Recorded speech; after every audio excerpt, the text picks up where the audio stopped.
Yo, what's going on everybody? Xander's Vice here. We are back with some more Punishing Gray Raven. I hope you guys have a great day today. Where we last left off, we had continued with Farrah's floating record and are getting much closer to the actual end of it. Now with having the confirmation that yes, Hainif was another one of Haynes' clones, but actually seeing him take a different path, and now actually seeing how exactly Hainif got to the situation that he was in, that he actually asked or needed Vera and the Grey River Commander to actually get to this point. And now all we have left is to deal with the Ascendant FEL test. But the question is, like, is he going to be like a recurring character, or is he going to be like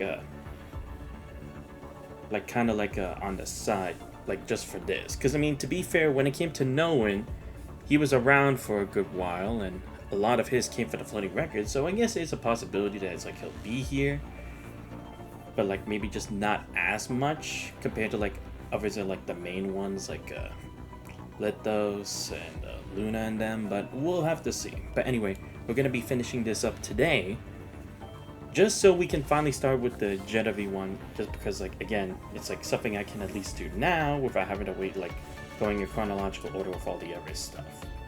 But yeah, without further ado, let us go ahead and finish this.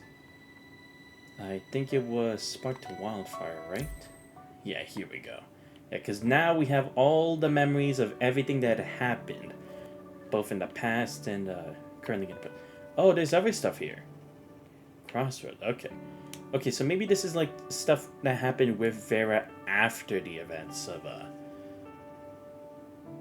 when she was first in this frame. At least I'm guessing. Because it's interesting to see that it's like all the way back here. Like usually we have like one or two that's like locked at this point, but not this many, which is kind of intriguing.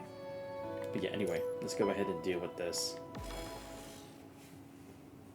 But hopefully now Haynes actually stays dead. For the final battle arrives, Vera can help her recall the last time. And it was the first time she equipped this frame.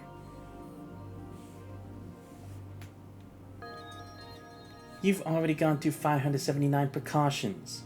Are you still not finished? Just one more thing. That device on your chest. Let's call it a safety lock. You'd better not remove it. What if I remove it anyway? What's gonna happen? You can think of this as the frame's final limiter. All that power you already struggled to control will, whoosh, be completely released in an instant. You're unable to control that power. The best case scenario is death by frame overheating or mind boil over. Could it get any worse than that? Hound, worse than death is going haywire. You become something more dangerous than the corrupted, storing everything around you without distinguishing friend from foe. Ah, I see. Yeah, because it's one thing if it's like she couldn't guarantee that it's like she could win the fight, or that she'd just be like a savage, but it's another thing is like she actually would have a hard time distinguishing friend from foe. Before you die from overheating, Colonel would salvage you in your miserable state. And when you open your eyes again, you'd be shocked to discover that everything you once held dear was destroyed by your own hands. How dramatic. I brushed it off and walked away. I have no teammates, no family, no friends.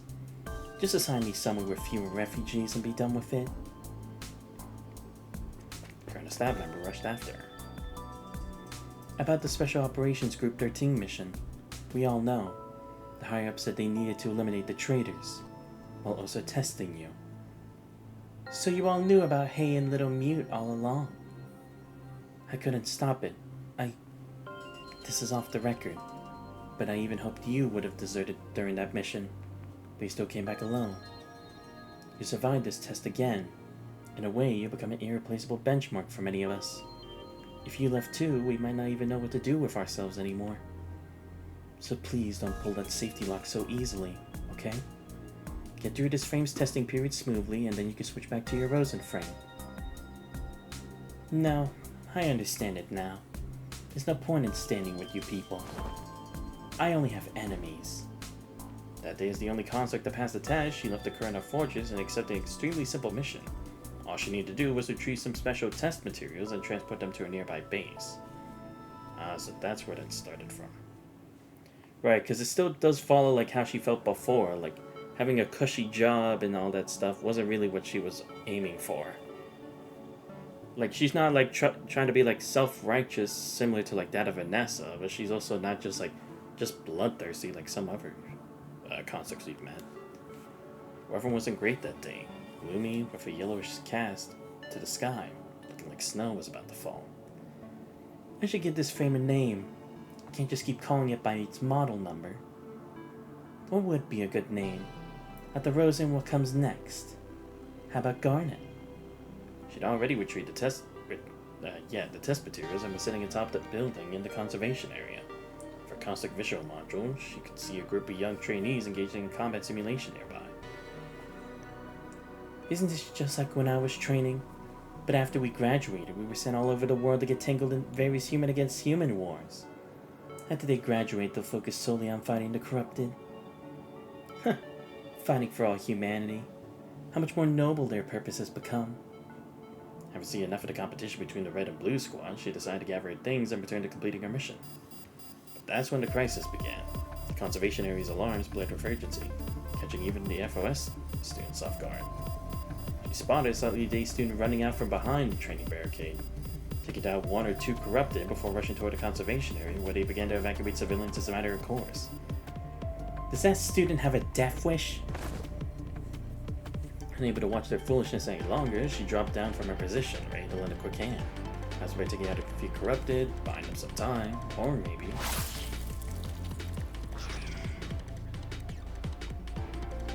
To be honest, she never imagined a human would throw themselves in front of her to block a corrupted attack.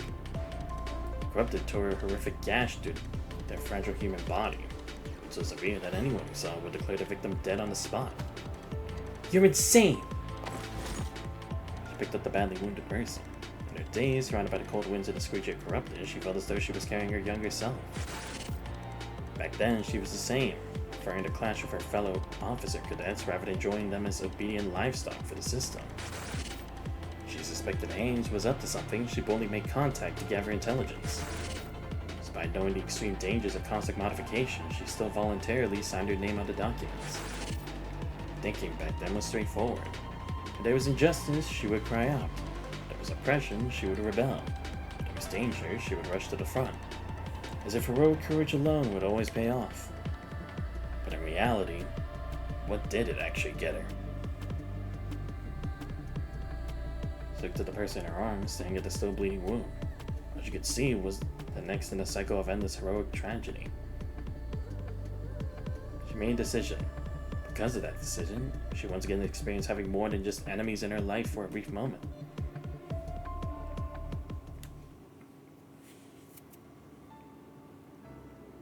At first, she maintained some emotional distance, saying that people never learned their lessons and always disappoint her, while simultaneously peeling an apple for the bandage-covered patient.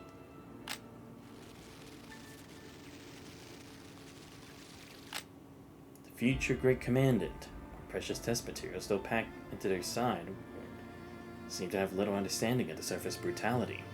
Even so, they would stubbornly follow her regardless. To experience a desperate escape across the surface, their prequel-like story ending with her cutting the rope that connected them.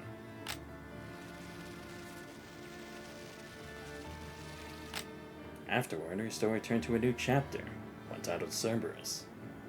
This construct squad gave her a comforting sense of familiarity. Not exactly reliable, both number 21 and Noctis still firmly followed her lead. In this new chapter, the boundaries of herself expanded immeasurably, her mission changing from simply surviving to ensuring everyone survives together. After that,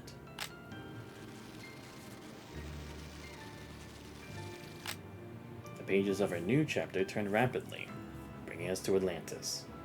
By then, considerable time had passed since their one-sided reunion. The person who had become the grave commander remembered nothing of their past. She chose to mention nothing. She discovered with sorrow that the cycle seemed to have already begun. You were becoming yet another puppet ensnared by heroism. A blessing from years ago seemed unfulfilled. Or rather, you seem to have wasted her blessing. She can't help but warn you.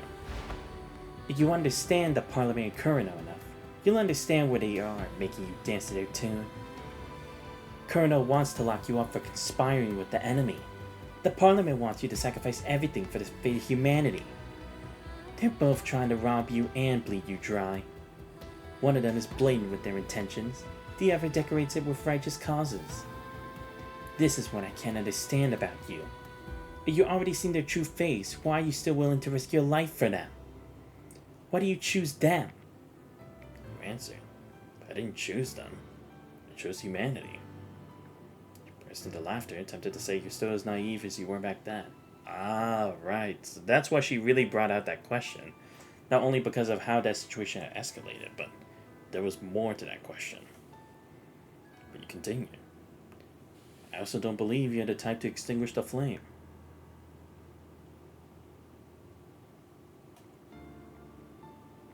Look at that. You always did this.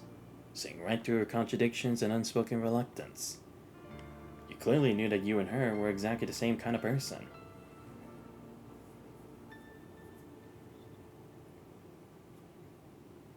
Looking down at herself after examining the chapters of her life, she reached the same conclusion. She and you have always walked the same path, a rope tethered between their cores, bound together by a twined fate. Both of you possess natural courage, both willing to cut away their own flesh to make the flame burn brighter, illuminating darkness further ahead, though she harbors resentment towards these acts, but you accept it. My bad, just checking something. I've actually been burning myself for others all along. I just resent being devoured by fools. If I must be used until I burn to ashes, then I'd rather burn the hands of the right person. She looks at the last page. And I found that right have I found that right person? Under her gaze, you stride forward with purpose, never trapped by any obstacle. So that's it. You're no naive fool at all. You saw everything clearly from the beginning, didn't you? A knowing smile crosses her face as if she's finally shattered the barrier blocking the way to her true self. The Hall of Enlightenment. What am I still hesitating for? I'm hardly recognizable as my former self. Massive Valkyrie extends her hand, delivering the living flame from her fingertips to you.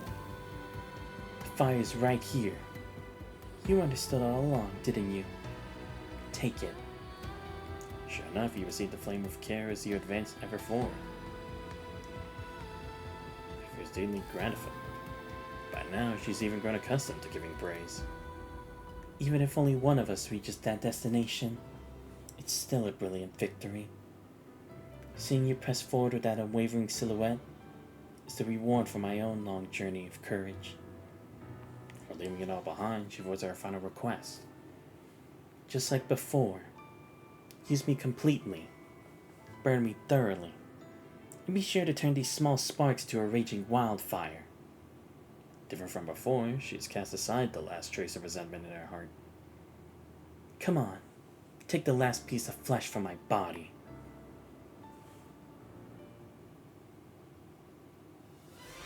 In the hollow of the gene repository, the Valkyrie-like red-haired consort gives her weapon. The enemy awakens in the incubation pod above, delivering words of somber dissuasion. Wrong choice. You need to be sharp, revolutionary, to kill even the tiniest openings in this gentle, suffocating blanket of an old world. And your choice will let everyone drown in the comfort of this peaceful night. Stop acting as a blade for the old world humans. I can sense you hovering on the edge of going haywire. Continue to be used like this, it'll eventually turn against you. No, I'm nothing like you. Besides, what matters most is whose hands the blade is in. I trust the one who wields me. That person chose the old world, so I only need to trim it into something better. Then bring it on. The Senate accepts the challenge. She severs her mental with the command. Just like years ago among those ruins, when she cut her bindings and brandished her weapon, forming a deadly lance for the old world she despised. Today, she'll fight with everything she has, just as before. Xanthos. Twice I've drawn my blade for you. The first time, I was lifted up before you by the hands of others. With her weapon, the blade slices through the air with a whistling sound. This time, I'll willingly become your blade. Alright, let's do this.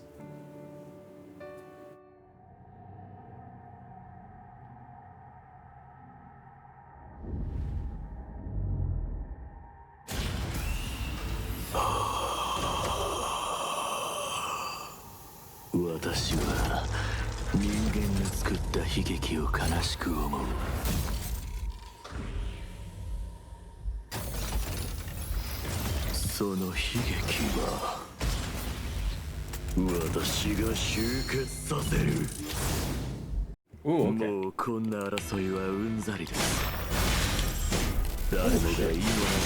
Ah, great. He can do the time stopping thing too.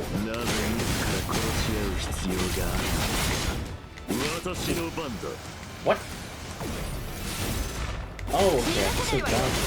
I was kind of wondering.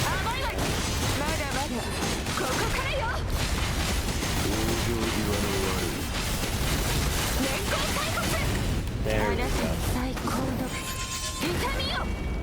Ooh.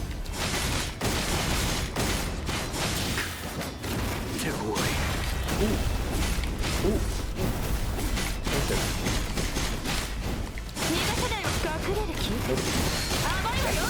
Ooh. Ow. That hurt. Great.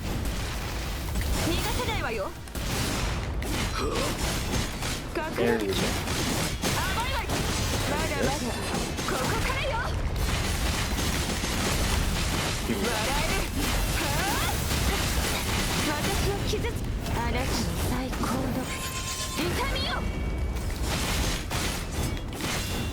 Ooh, got a counter. Let's go. Nope. Nope.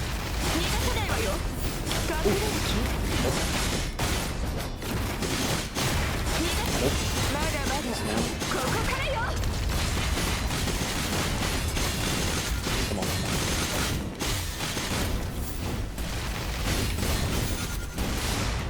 There we go. There we go. Ooh. Damn. Not need to get hit by that. Ooh, pay 5 times if you want the goals. Nice. Alright, not too bad. Yeah, I figured it wouldn't be over just yet. Actually, glad it's not this simple. これ以上付き合う時間はないわ。ロイド、もうこの茶番は終わらせましょう。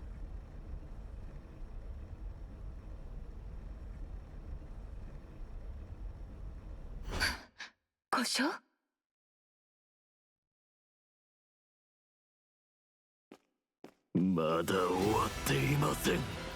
Ah, great. Oh no, are they gonna like pop over and I have to dodge? Oh my god. You bitch! Nope. Oh shit. Oh, you bitch! Now you're so many clones?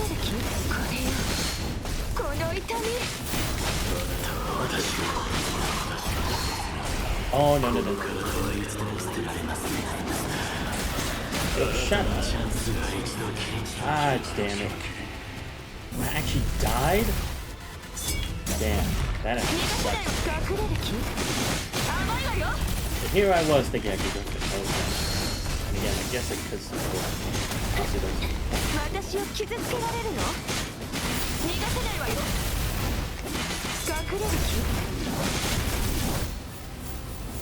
Wait, don't tell me I died again. Is this just something he's doing? Never mind.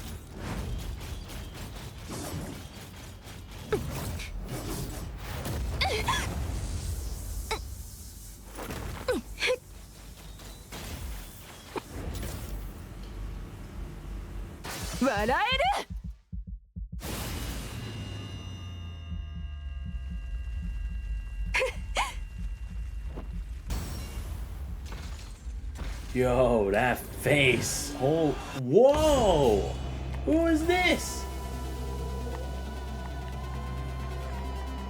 Oh my god. This is scary. I'm not gonna lie.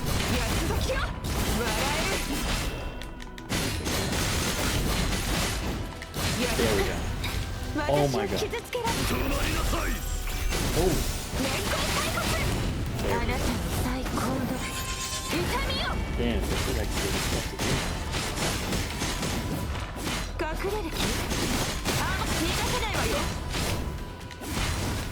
Have to be careful about it. There we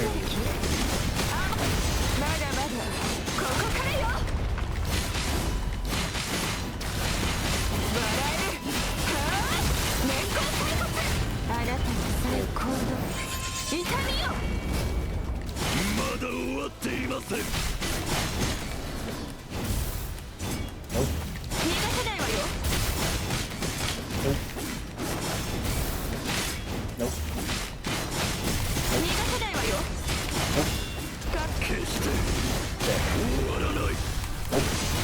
Do this right now.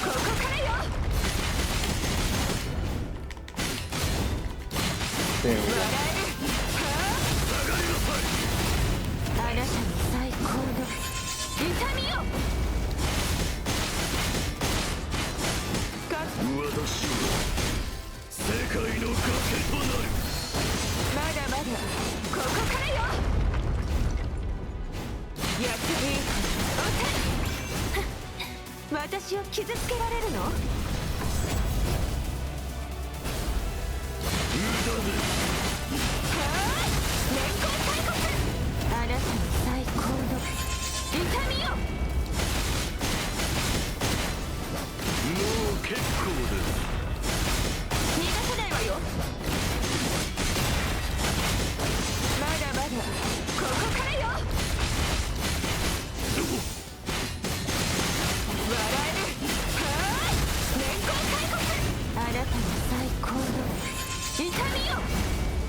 Whew, damn, that was tough.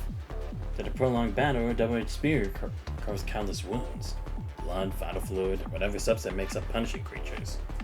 Lava streams along the blade's groove and splash toward the sky.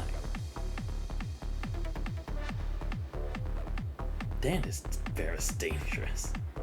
Spear draped in red twirls through the air, leaving only a blur, an eternal unbroken circle. So all of Lloyd's remains are destroyed, until Ephialtes lowers his head, falls to his knees, and his body gradually fades into transparency. Another empty vessel driven by misguided heroism fades away.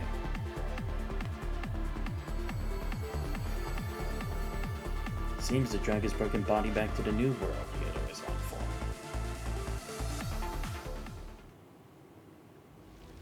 Meanwhile, in the distant corner of the old world, someone seems to sense something and pauses the hand shuffling of cards. Such devastating losses, Ephialtes. Just a leftover scrap from the card table.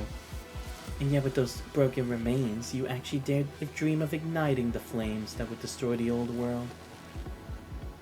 I never approved of that kind of spirit. So where your cards, ready to move on to the next location.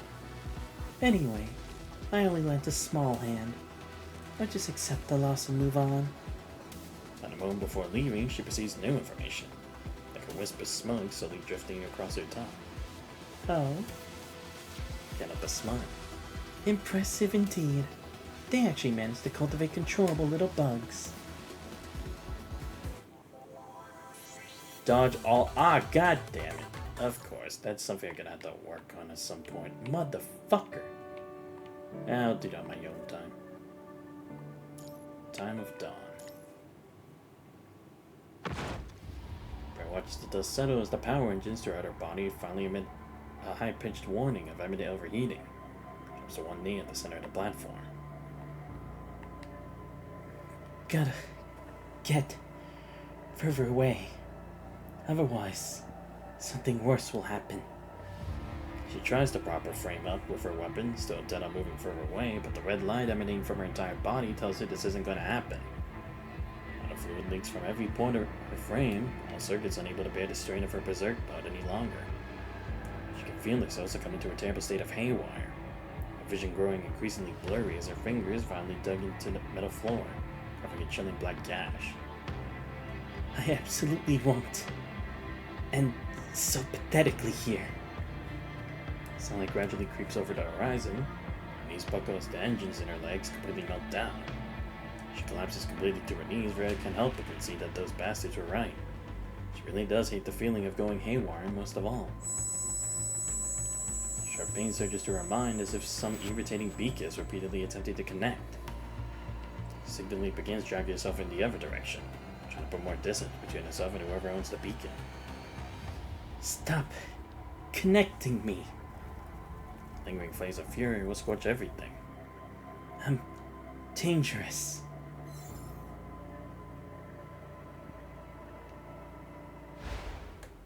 His vision dims completely. Before her consciousness dissipates, she hears familiar hurried footsteps, a slight limp. She feels a tightening around her waist, just like when that person would grip a rope and climb toward her.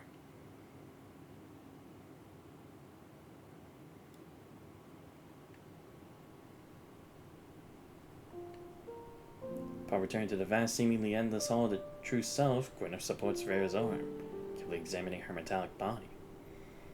So you've gone and turned yourself into this after all. When you first asked me about this technology, I knew this day would come. You really are so single-minded in everything you do. Such a worrisome girl. The moment she sees Gwyneth, Vera's eyes widen with shock. Don't worry about me. I'm not tired. Now that I'm a construct, I could walk through a burning building 100 times, and not have a single scar on my arm. It's Gwyneth, whom she hasn't seen for ages, and a flood of words flow out all at once. I was among the first to voluntarily undergo modification. My initial model was a support type, very much like you. I left all those fools in the dust. I joined Kurino and then left. Now I command my own construct squad in Babylonia, and they all follow my orders. I'll never make you, or the instructor, worry about me again. Words go slower, as if carefully observing her old friend's reaction. She gently releases Vera's arms, offering only a soft smile in response. I see. Have you found your true path? Are you burning bright for a cause you believe in? Is that what you're doing now? Is what you're doing now something you'd willingly dedicate your entire life to? Yes. I made up my mind. As long as you're sure. You've always been like this. A devoted soul through and through, yet with a small spark of rebellion burning inside. But even if you lived 1,000 or 10,000 lives, you still willingly let yourself be swept up in heroism. As long as it leads to the ending you desire. Will I ever reach the ending I desire? Yes, you will. His eyes briefly light up at the happy ending within her grasp, then suddenly dim again as something crosses her mind. Even if the ending is good, I made too many wrong choices along the way. Lost so much. I know I can't simply dismiss everything casually with it's fine, but understand this. Your entire life has been an exploration of heroism, and that journey of questioning is itself blameless. Everyone you've ever met has wrestled with the same question, offering you countless different answers. Take some time to reflect on them. I can do that. Closes her eyes in her boiling mind, allowing the waves to carry her to the side of each traveler in her memories. Setting aside those irritating relatives from my childhood, you were the first one, Gwyneth. You were the quintessential hero, sacrificing yourself to block the doorway, protecting me from those corrupted. Without you, I would have died right there. Yep, that's me. The instructor was like that too. Always looked serious, but he was constantly helping me escape those troublemakers. I'm grateful to him. Unfortunately, after the punishing outbreak, I never heard from him again. Knowing his personality, he's probably holed up somewhere safe. Being a behind-the-scenes hero suits him much better. Next is Average Joe. Before I joined Kurino, that was the most brutal battle I've ever experienced. I even dismantled my own arm to give that attacker type Average Joe. What was his choice? He dealt with the ambush and corrupted for me. He died. Sounds a bit like me. After that, I joined Kurino. I didn't get along with most people there except for Little Mute and Hay. Little Mute was too young, didn't understand anything. She was a victim of conflict, like a lamb for sacrifice. As for Hay, she was a coward, always thinking about running away, even died without dignity. She was the one who stole the real key and took revenge. Or for her, I wouldn't be here today. Her lips curled in a mocking smile. I didn't like her, but she really had guts. That's why I crowned her the cowardly hero. You still love giving people nicknames. Who else, including those you met during that escape? What about Granny Wang? The old hero. She and that old teddy dog of hers are still running around, bothering Bridget every now and then. Living long certainly has its perks. Both laughs as if transported back to an ordinary afternoon at the end of the Golden Age. Baths in the tepid sunlight, chatting idly about nothing in particular. What about Leia? She's already joined Egret, right? What is she? Just a self-proclaimed hero and a thoroughbred specialist in making a mess of things? Thankfully, she's working under Vanessa now. As for Vanessa, Simon, and the like, I'd already made up my mind about them long ago. Just a bunch of Babylonian trust fund babies. Insufferably full of themselves. Do you still think the same? She tilts her head in thought for a moment and shakes her head. Now I admit that person was right. They really did dispel my prejudice through their actions. I can say this. Every single commander who graduated from FOS is a true hero. Even that ill-intentioned Hainef is still more than just a shadow of a hero. If he survives, he'll probably be able to figure out what decisions he needs to make next. As for the people of Atlantis, needless to say, having their cookies, taking up their cause, now continue carrying their torch. Except for that stupid fish. She's annoying, so she's an exception. What about others, like the two Lloyds and the many Haynes? What kind of answers did they give when facing this proposition? I fell silent once again for a brief moment. I feel regret for Lloyd, no matter which Lloyd we're talking about. They never fell from grace, nor did they make the wrong choices.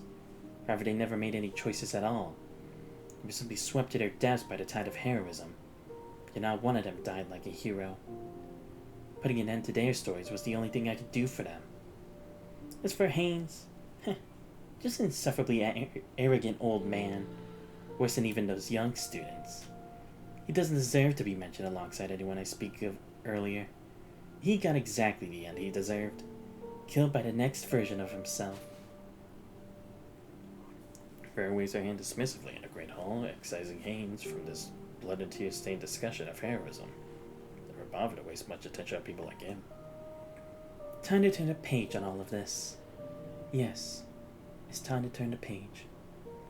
Having heard everything, Gwyneth nods and gently pulls Rhea to her feet. Exchange as warm and comforting as a beautiful dream comes to an abrupt end. Let's end our conversation here. I'm sorry that we all left you behind back then. We all departed ahead of you. We made you bear all that suffering. But looking back now, perhaps it wasn't all suffering. Farrah, none of us regret entrusting everything to you. We all want to see, through you, what lies beyond the end of this final stretch of the road. Whatever you choose, do it now. Just like that commandant. No matter what path you take, carry your torch forward and don't look back. The world outside belongs to you now. Sending in her mind, Vera slowly releases Gwyneth's hand, releasing her long-held obsessions along with it.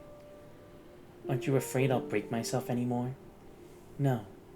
The sheet that belongs to you will embrace and cherish you no matter what, extinguishing everything that would burn you. Your sharpness will never be dulled by the tragic ending. Dear Valkyrie, Please wake up.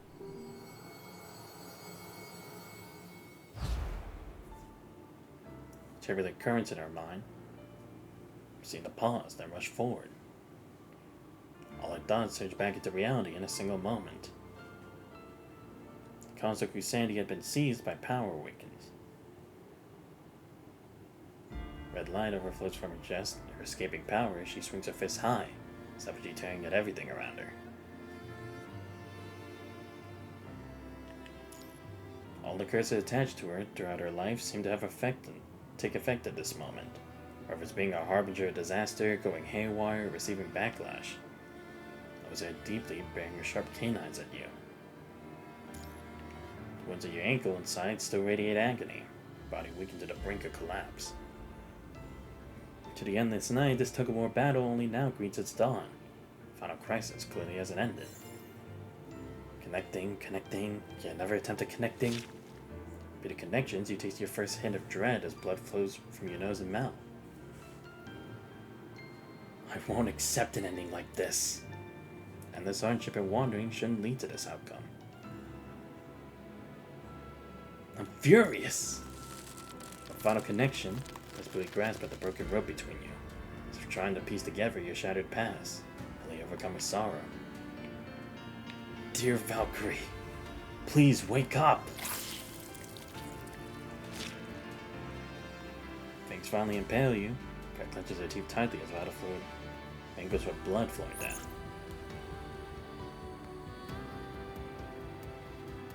It recognizes the pitiful human before and instinctively tries to force a mocking smile but fails. I told you. Stay away from me. Do I have to say sorry before you'll get up? In your familiar mockery, you take a deep breath like a heavy stone sinking into the sea, mostly releasing all tension. This is my responsibility. You go haywire, I must keep you under control. Even at a time like this, you still spout noble-sounding platitudes. What's the point of keeping a haywire construct around anyway? His voice catches slightly with emotion. If you could die sooner, you wouldn't have had to suffer like this. Reach out, gently touching the corner of Vera's lips. Dust still trickles out slowly from her mouth, flowing over your wounded hands. You persist, trembling hands gently cradling Vera's face. The fire is still here. Safe and sound. Right here. It hasn't gone out. These faint embers, in every sense of the word, are burning stubbornly in an open field. No storm can extinguish them. I told you all along. If anything happens to you, I'll always rush to your side and hold you back. No longer enemies, no longer opposed. Setting aside all prejudices and misunderstandings, embracing each other like true comrades. It suddenly clutches your wrist, overwhelmed by intense emotion upon hearing these words. You remember now. Do you remember everything? Fights back a sob, but tears still stream down from the corners of her eye. Wow, I never thought I'd see Vera like this. The light of dawn bathes their battle-worn bodies, illuminated tear on her cheeks as it slides downward into her palm. Don't be sad. Sadness can only last for a moment. She lay pat her back even more weakly than Gwyneth would. So this is the good ending, right? Of course it is. Then, should we be more honest with each other? We can talk about everything else when we get back. The rope broke, but now we can try to tie it back together. Point the terminal where the icons for both Cerberus and Grey Raven are now illuminated. See? Everything's back online.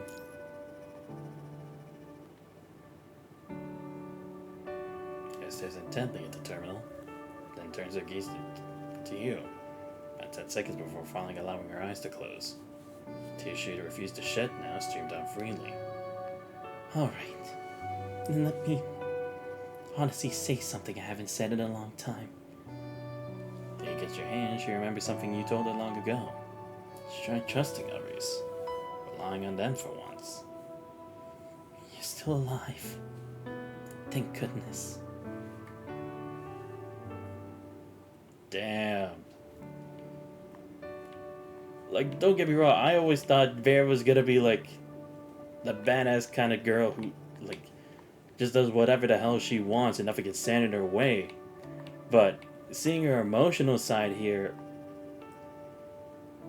just makes you feel something, you know?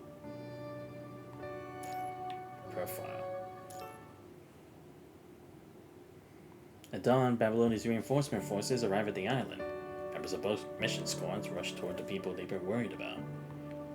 Science Council representatives gasp at Vera's new frame, one she's never seen before, while the Star of Light personnel diligently work to save the grave of Commandant. Fortunately, after a thorough search of the personnel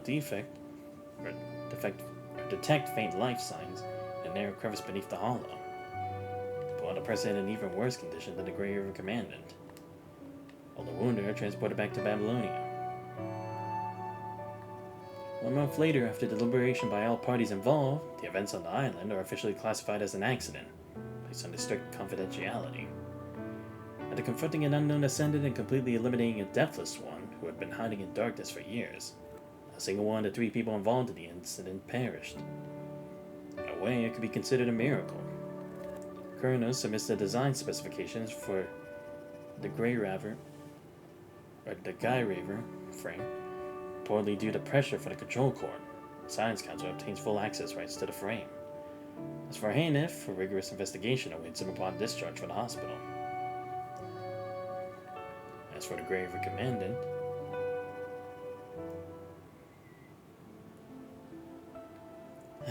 I swear, this is just my own personal bed in the hospital, isn't it? Like, it has my name tag and everything, but it probably has it bolted there instead of just like a piece of paper.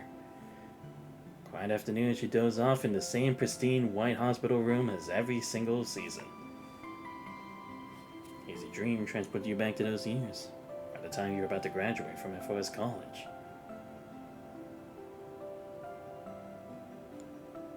It was also a quiet afternoon in this very same hospital room. Rushing to death's embrace like that, yet somehow you were still saved? You got quite the survival instinct. The clean white hospital room, you gaze hazily at the ceiling, vaguely aware of the 3 young people chattering incessantly nearby. Should be your first time in Starlight's intensive care unit. Little do you know, this will become a peculiar sort of normal in the future. I'd say we're the lucky ones.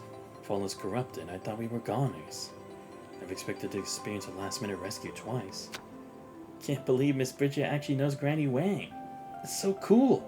Maybe the cargo crew would be a decent place to end up. Skilled people can thrive anywhere, but if you're a loser, you're doomed no matter where you end up. Simon's voice trails off. Well, I still want to join the task force more than anything. Sorry about that, cargo crew. Why are you telling us? Who asked you? I couldn't care less about the aspirations of losers. I'm definitely getting into the task force no matter what. What's your problem? I got a troublesome doll waiting for me at home.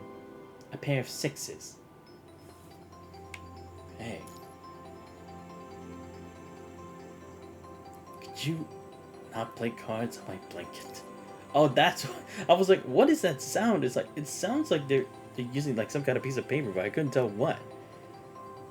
Hey, do you think Xanthos remembers me? I was the one who helped rescue this guy when he collapsed outside the base. Though he was already unconscious by the time I got there. Hard to say. The doctor said the intracranial hematoma is gone. But judging by their reactions these past couple of days, those memories probably won't survive. When Xanthos gets discharged, I'll fill him in on everything. Don't you dare tell this good-for-nothing anything, or you'll regret it. Says who? Just because you think it's an embarrassing moment for you, we can't even mention it? I saw everything with my own eyes. Even though I have my issues with Vanessa, let me explain. The instructor's already spoken to us, explicitly forbidden from spreading any information about the incident.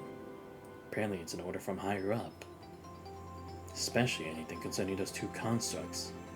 Suspect it might be connected to Kurno. Wait, 2? I thought it was just Vera. Oh, no, the other one, right? Like, maybe the one with the sample, or I don't even know. Oh, no, right, the other one who was helping out at the base. 2 constructs? Wasn't there just one Leia? There's another? Don't tell me you won't explain this to me either. So unfair. What are you all arguing about? You idiots are so busy chatting you've forgotten about the cards. I warned you all before. If you want to join the task force through normal channels, stay away from Kurano. You don't want to make things worse for this half-conscious invalid wasting away in the bed. And keep your mouth shut about everything. Oh, I win. Just toss down her remaining cards, dusts off her hands, and walks out. What? A few minutes later, the hospital room is quiet as if nothing ever happened. Simply stare blankly at the new terminal and a bouquet of flowers have been left on the bedside shelf. No memory whatsoever of the ground simulation training. The bewildering sense of missing memory stays with you for a long time. At first, doctors recommended regular rehabilitation sessions. Months pass, and even after successfully graduating, not a single fragment of those memories returns. Yeah, because I guess it's completely different from like just regular amnesia and stuff, especially since it dealt with cranial stuff with like the hematoma. So at least that's different from just like you get hit in the head and automatically, oh, now I don't remember anything or even who I am. If I became a construct, I could probably access the memory data in my mind. Never mind. I can't be converted anyway. Right, that whole big secret that's like the Great Evil Commander can only work as a human. Can never be a construct. Preventing your fixation on brains and memories, trying to watch the scenery rushing past. Transport vehicle's been driving through a wasteland of ruins for nearly an hour. We've arrived. Recruits, get out of the vehicle. Soldier from the driver's cabin jumps down and waits for everyone in the rear compartment to follow. This area used to be one of FOS's ground training facilities. It was abandoned after an incident last year. Some of you were there, weren't you? He was a strange look, clearly wondering why someone who experienced the incident would want to return to this place. Alright, complete your mission quickly and don't stick around. We need manpower for the reconstruction of the surrounding conservation areas, too. I'll check over there. Grip your newly issued tactical terminal tightly, scan the area while traversing the gray ashen ruins. Can I still detect the old terminal? After carefully searching the surrounding area, you follow a faint signal to a cavity formed by collapsed rubble. After a moment's hesitation, you squeeze through a narrow entrance and climb down. Oh, because I had lost my terminal? Upon entering this place, a strange sense of familiarity washes over you, especially after spotting a pile of kindling and bandages clearly left behind by someone. The very recognition becomes impossible to ignore. Is anyone there? After calling out a few times without much expectation, you met with nothing but the echo of your own voice. Additionally, you find several suspicious charred fragments near your feet. Lifting them to your nose, you detect the distinct odor of burnt plastic. Even there are remnants of a terminal melted by an intense fire, there's no way to retrieve any data from it now. Finding enough for a recluse beneath the ruins, you grip the concrete blocks with a sense of disappointment, preparing to climb back up to the surface. Just as your fingers grip the edge, a fragile piece of paper falls from the crack in the concrete.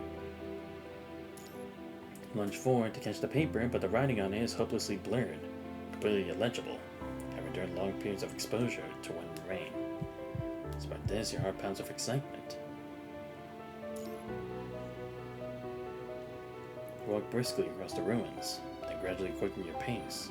The breeze gradually rises to a howl, each stride longer than the last, until you break into a desperate run. As the familiar sound of wind echoes relentlessly in your ears, you realize something. You've been here before, running madly along the same path not long ago. The name suddenly rises to your lips, yet somehow remains trapped. An unspeakable word. Faster. Run faster, as if a construct is counting down in your ear. Run. Running until the daylight grows dim, until snow begins to fall from the sky once more.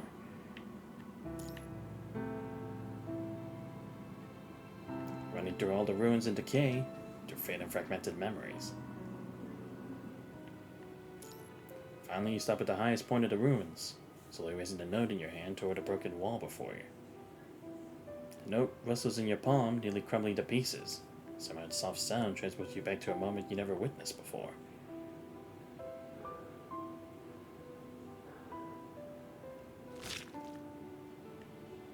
A gush of vital fluid surges from her mouth. She tries to contain it with her hands, but it all seeps through her fingers, slowly dripping onto her pale ruins below. Lowers her hand, staring at the crimson staining her palm. Too weak now to even manage a sneer. What kind of ending is this? At least I didn't make the ending worse. She knows that the little commander has already reached their destination, be rewarded with a brilliant future. Shuts her eyelids, contemplating what will happen next. Dying here, not great. But a colonel finds me again. That'd be much worse. I'm done with all this. Briefly having companions is actually a cruel thing, as no one wants to return to a boring, miserable daily existence. It's even more ridiculous as how the connection is broken, and the person will most likely remember nothing. Absurd escape filled with heroic sacrifice, and she alone is left to gnaw on the remaining memories.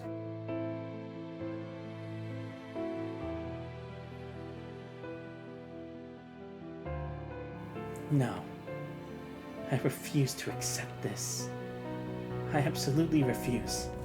This kind of ending. Flames around her body can no longer ignite, so she chooses to use all her remaining strength on her hands. She wants to leave a note, but tiny snowflakes fall upon it, quickly dampening the paper. It's not working. What else can I do? She's growing restless. She needs to find a way to escape Kurano as soon as possible, probably by hunting down those in Babylonia and take back everything that belongs to her. All the glory, the spoils, and... Suddenly, as she stares at the vital fluid in her palm, an idea surfaces in her boiling mind. She forces a smile anyway. One last prank. Standing atop the ruins, gasping for breath after the frantic sprint. The cold wind pierces painfully through your body, but an excited heartbeat still pumps hot blood through your ornate flesh.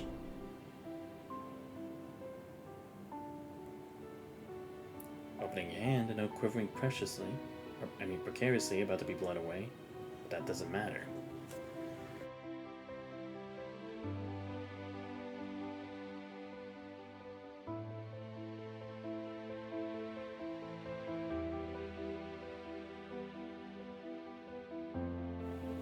At the edge of your vision, a massive message written in blood covers the collapsed wall. To the trembling strokes, one can see that it had a distinctive touch of mischief, or intense refusal to surrender. Like someone vibrant and bold, she flamboyantly left behind a wanted poster, concealing a hidden wish. The end is just ahead. Even if it costs you a life, you must reach the finish line. As for me, our paths will cross again, in a better place.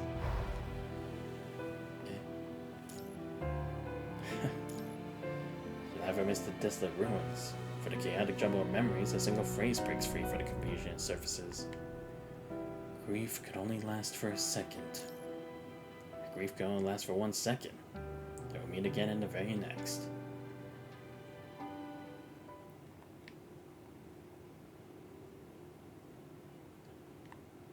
Alright, for a reunion after long separation, I should prepare some cliched lines.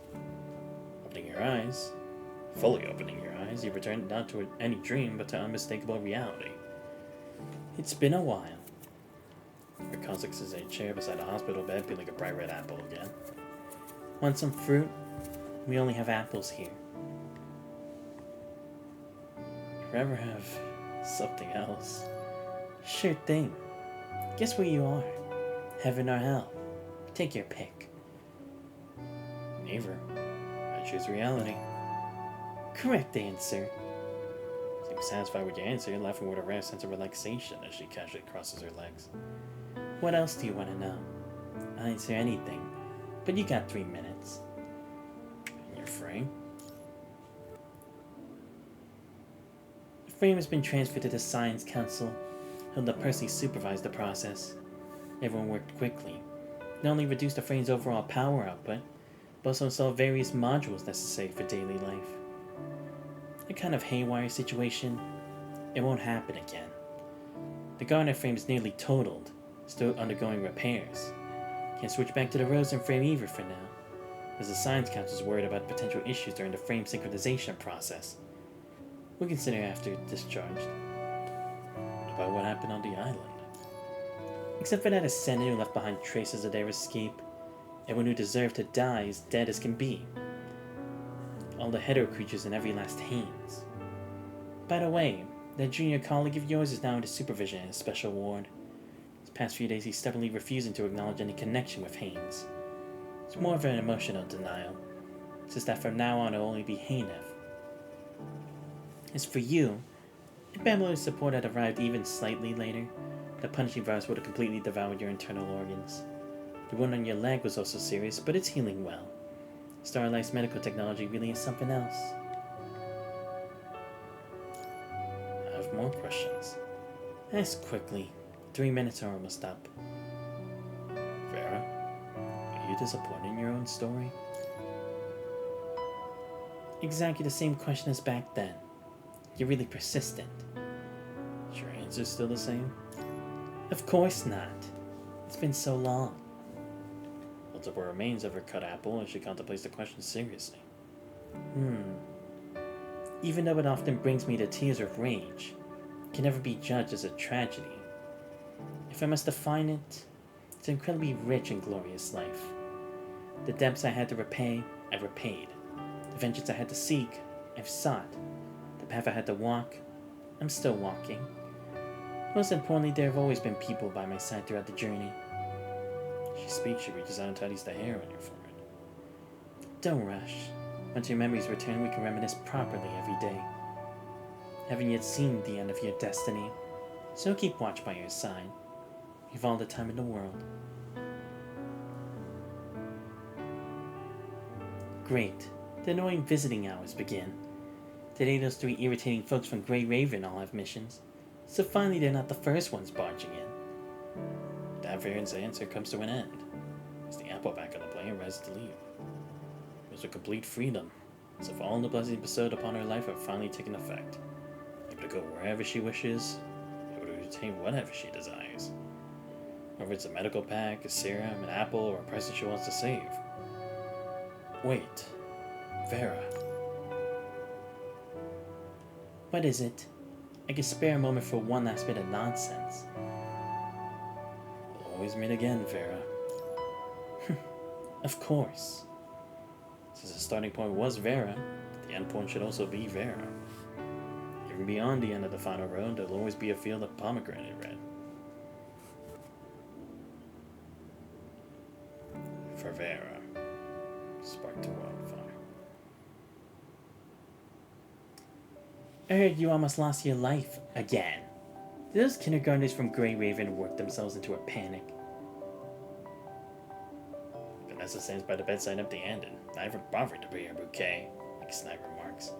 Laminanda quietly lies at the edge of the bed, listening to the unfriendly exchange between her master and the Grey Raven commandant. They just left. Oh, what's that supposed to mean? They leave and I show up right after? Sounds like I'm not welcome here. What's that supposed to mean? Oh. Too bad that poor old me isn't welcome, but there's nothing you can do about it. There's something I need to ask you. Yes, FOS's college graduation ceremony's next month. Distinguished Alumni speech segment, will you be attending? I'll go. Whatever you want. You just need to relay your answer back to FOS. That's all, I'll be on my way. The hospital room door bursts open a loud bang. Get to the point. She's done something wrong again, and now she's hiding in a box. She absolutely refuses to come out, and she says she won't listen to anyone unless you give her a mission in person. What in the heck? They drags another egret construct to the hospital room. Oh, someone for later, I guess. For the transdimensional black hole of the box, timid gaze peers out. Is this actually a person? As his expression darkens, and Babinado mostly retreats to the side. Do I need to personally escort you out, princess?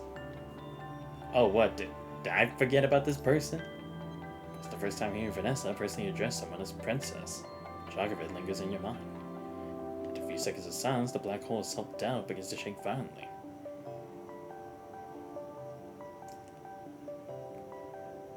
I can't take this anymore. Can we just get some water to calm down? Oh, hey there, Grey Raven. Been so busy I didn't even get to greet you properly. It dashes to the bedside to grab a glass of water. It just throughout her body, a whirling, wiring loudly. Clearly, dragging her teammate here took considerable effort. When does a construct like you need water for? As the frustration builds up on two fronts. On one hand, she's still struggling to peel the massive clump of self-doubt off her teammate. The other reaches out to roughly grab Leia, who's busy asking the Grave Commander for water. Tasty, isn't it? Strange. Shouldn't high-class people's water taste better? Why does it have any flavor? You're responsible for prying this one out of there, or you'll be kicked out of Egret tomorrow. How is this suddenly my problem again? Vanessa, I won't go. Can you be a little nice to me, please? Terminal by the bedside suddenly rings. Looking at it, you see it as the caller with an unknown identity. Yo. If you're on the other end of the call, hears the commotion in the hospital room and furrows their brow. Why is it so noisy? Heard you have lots of visitors every day. Don't you find that annoying? Wait, aren't you with the control cord? Notices your keen questioning, goes quiet for 2 seconds, then breaks into a malicious smile. Yeah, they weren't wrong about me. I'm rotten to the core and I can't stand being controlled. So I escaped. Even if that's true, they'll track you down through this call. Okay, no, I didn't escape. Look, I'm still in the hospital room. I won't run away anymore. I'll cooperate with all investigations and punishments related to me. And Haynes. I've just been feeling restless lately. Stuck in here day after day, confined to this hospital bed. So I figured out a way to get my hands on someone else's terminal. I heard your place is always lively, so I thought I'd join in on the fun. That's all there is to it. It's not out of line, right? After the investigation and punishment are over, where do you plan to go? No idea. I don't want to stay with Kurano, but it's not like I have much choice in that matter. Like to come back to FOS for a visit? Are we changing subjects that quickly? New graduation ceremony's coming up soon. Alumni are welcome to return for it. What am I even? You were in the top 10, that definitely qualifies you as an excellent student. I'll think about it. I might not get the chance anyway. With the chaos of Egret, it falls silent on the other end of communication, which is empty-sleeved, like somewhat dejected. The investigation related to Haynes is still ongoing. I don't know when all of this will be over. The observer's reaction, then new idea suddenly hits you. Well, a native, I guess some good and bad news. Which would you like to hear first? The bad news first. How could things possibly get worse? Bad news is, Haynes is bald. He'll probably go bald too. Just give me the good news instead. Good news is, the previous Haynes might have filtered out the baldness gene for you. I shouldn't have asked. Just as Stranger's call disconnects, Leia, who's clinging to Vanessa like an octopus, suddenly slaps her forehead. I almost forgot about the important stuff. Just to her backpack as it clinks and clatters, pulling out nail polish, small hair clips, earrings, necklaces, or finally finding a small cardboard box. This is your package. It was delivered to the nursing station, and they asked me to bring it to you while I was here. This is for me? Vanessa curiously weighs the package in her hands, something inside rattling noisily as it shifts around. As the box opens, it reveals numerous metal dog tags inside, reflecting the light of the hospital room. Why are there so many dog tags? Take them out for a closer look. The name on them is... A large pile of dog tags lies silently in Vanessa's palm, yet every single one bears the same engraved name. Lloyd. Who the hell gave me this? And why me? If anything, wouldn't it make more sense to give it to Vera? Or maybe it's something like Vera gave it to me to hold on to since she no longer needs it as like a curse anymore.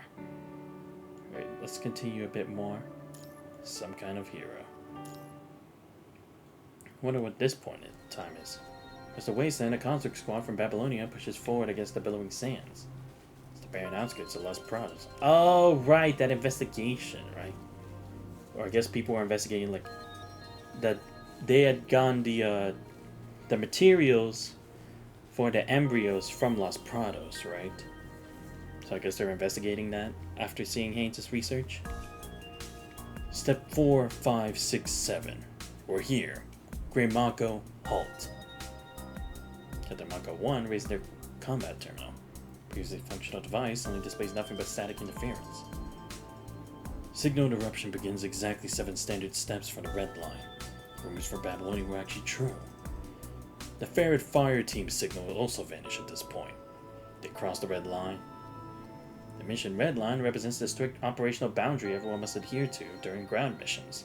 Babylonia explicitly forbids crossing this line. According to legend, not a single rule breaker has ever returned successfully. Theories abound, but the most credible explanation currently accepted is that beyond the red line lies an incredibly high concentration of punishing, and any construct that crosses over is deeply infected. Oh, something like this. Captain, what lies beyond the sandstorm? Mako 3, positioned at the rear of the formation, removes his mask.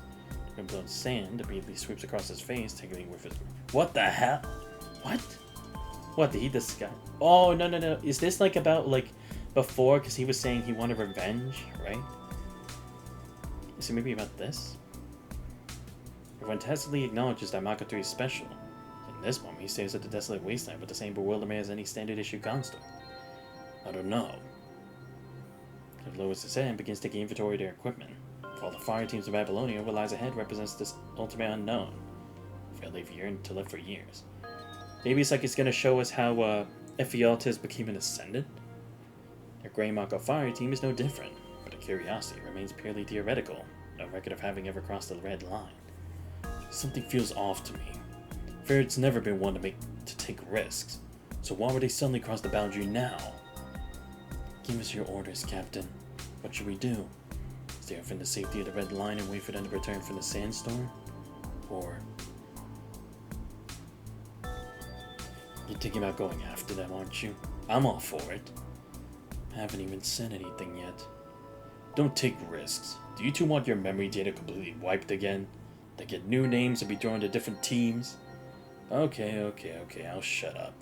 I just want to stay in Great Mako and keep being Mako 2. Hey, Lloyd. Perfect timing. Give us the captain while you can. Not it. I'm warning you. Don't try to drag Lloyd into the deceiver. I think maybe it's about that competition. Is the competition still on? What competition? You've forgotten again. After every ground mission, someone inspects our memory data and erases any inappropriate content. Which means we involuntarily forget anything that crosses a certain red line. No, I should say you forget. I don't. I've had this issue from the very beginning, haven't I? All the members of the fire support teams had their memories of being human erased when they were converted into constructs. Each construct is assigned a code designation like Mako 1 and Mako 2. However, Mako 3, Lloyd, is special. He so vaguely remembers his real name. Lloyd. However, his memories of Lloyd's past were also quite hazy. Vaguely recalls opulent entertainment venues, nights when stars could be seen in the sky, the sound of alarms during the punching outbreak. Oh. So was he kind of like there at the time when, what was it called? The Ever Ascendant was there?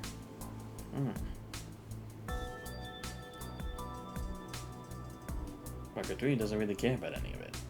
He doesn't even care about the residual data left after each memory purge. Like the competition he arranged with the Ferret Fire team, he only just remembered. What kind of competition did you arrange with them? A race to see who could reach the edge of the sandstorm.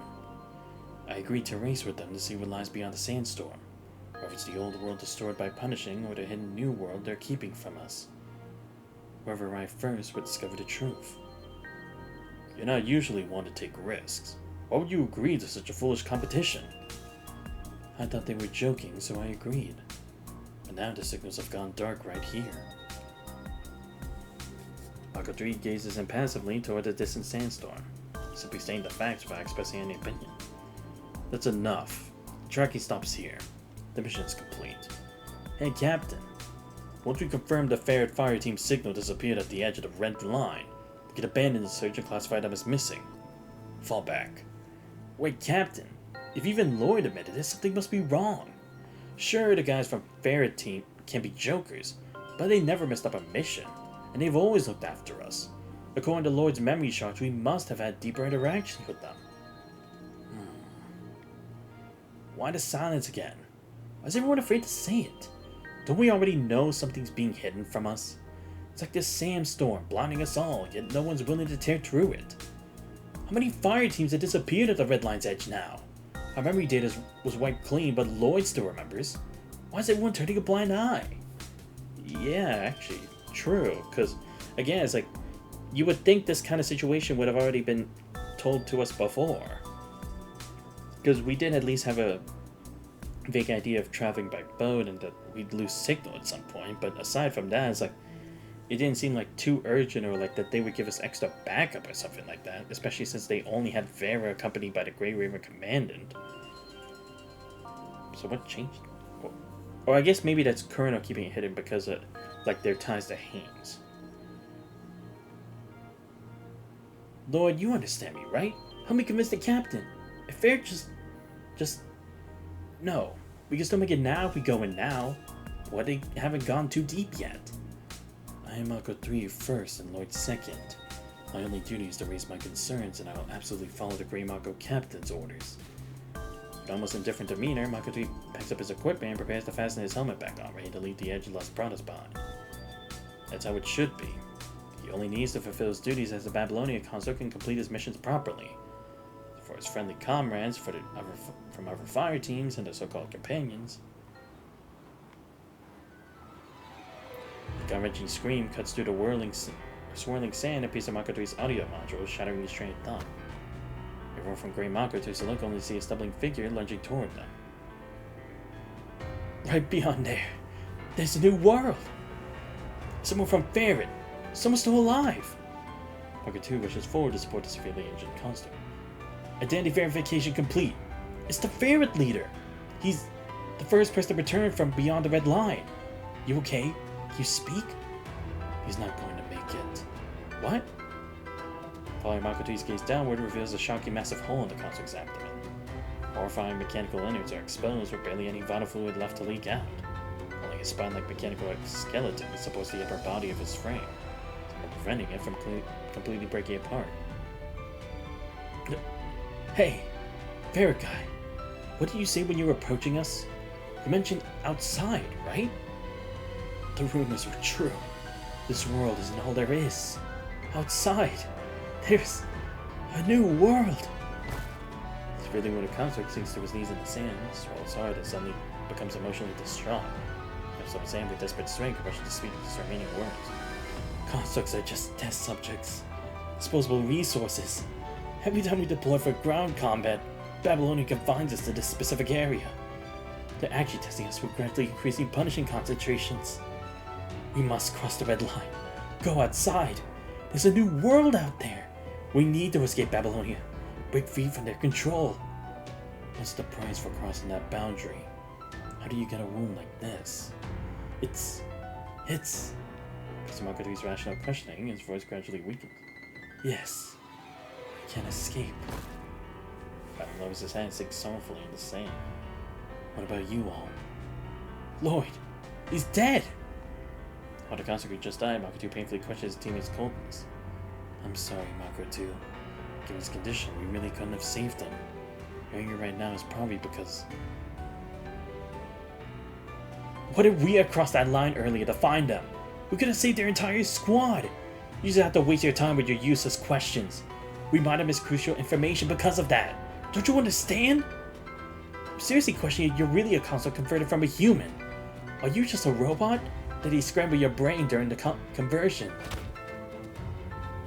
His mask flies off to the ground as Mako 3's bionic skin scrapes against the gravel, forming small abrasions.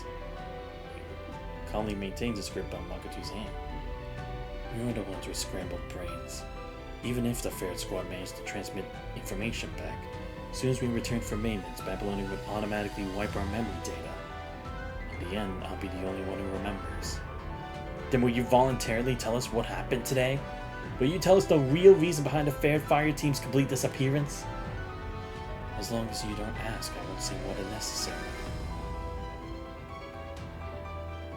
You really are something.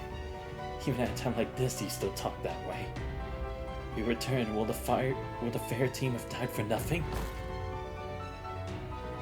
I'm leaving right now. Lloyd, I'm done with you. Captain, you don't have to. No, we can't be hasty. Someday we'll all see that new world he spoke of.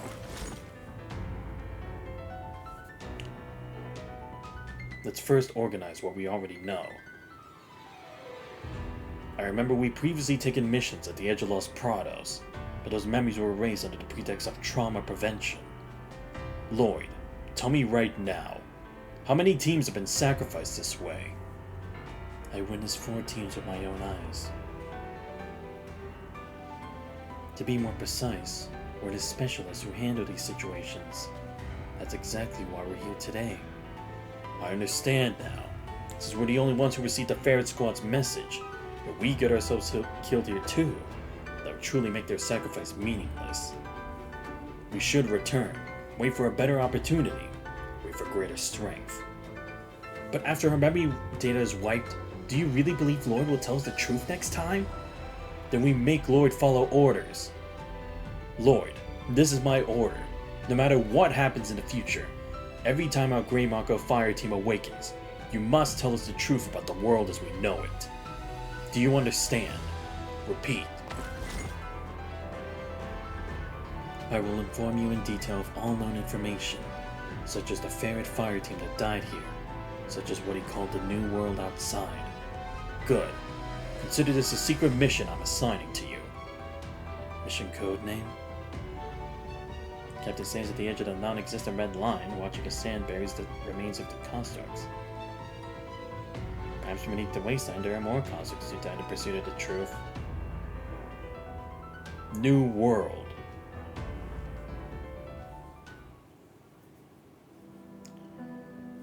The punishing is broken out, but we refuse to accept the status quo. The coward in space like this. Yeah, Madame Manzana. We must take the first step out of Babylonia. We fight to reclaim Earth. Become a construct warrior, fight for your family, fight for your friends. During that period when Babylonia actively urged civilians to volunteer for conversion into constructs, a person named Lloyd heard. Oh! He was a construct made under Lady Manzano's orders. Ah, right, because she was trying to make her own type of construct.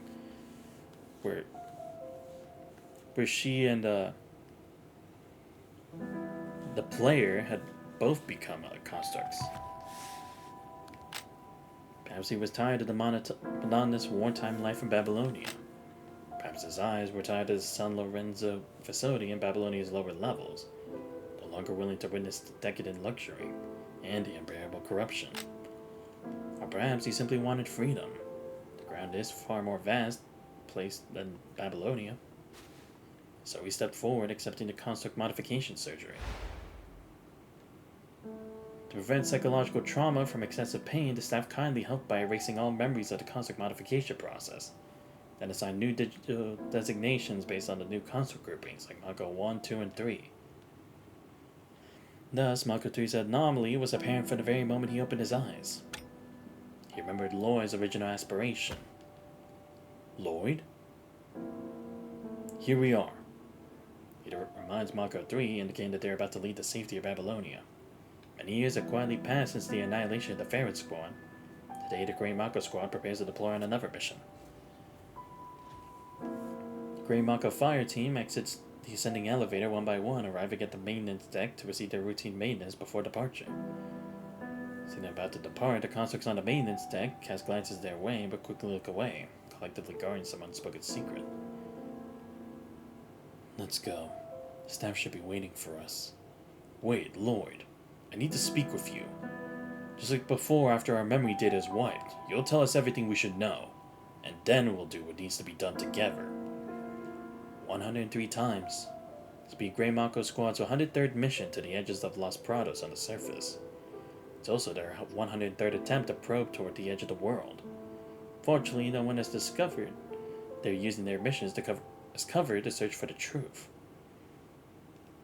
You're the same as always, reminding me every time we return. I'll complete the mission, Captain. Don't worry. By the time Grey Mako's 103rd pioneering exploration New World had evolved from a secret mission code name given to Lloyd, or Mako 1, to a term known by many consorts. Attracted by the freedom and hope emanating from this term, consorts have begun to gather around the Grey Mako fire team, also attempting to search for unusual clues during surface missions. But the conditions on the surface are worsening, as the density of punishing rapidly rises. Each time they descend, they feel the strain of their frames' built-in shielding systems growing more intense than the last mission. Many constructs now face the risk of infection the moment they touch the ground. Time's running out for everyone, but the new world is yet to appear before their eyes. I heard the fire team couldn't keep their patience. Unlike us, they didn't have the advantage of authorized missions. Yet they ventured beyond the red line on their own.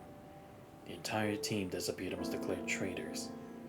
Internal bulletin warned about this incident, indicating that someone's noticed the recent surge in anomalies. Our memory data purges might become more thorough in the future. Report complete.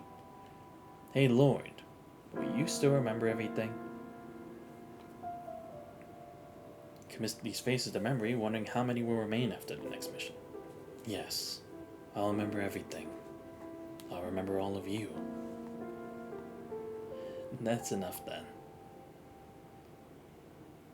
This marks the Grey Mako Fire Team's 103rd deployment.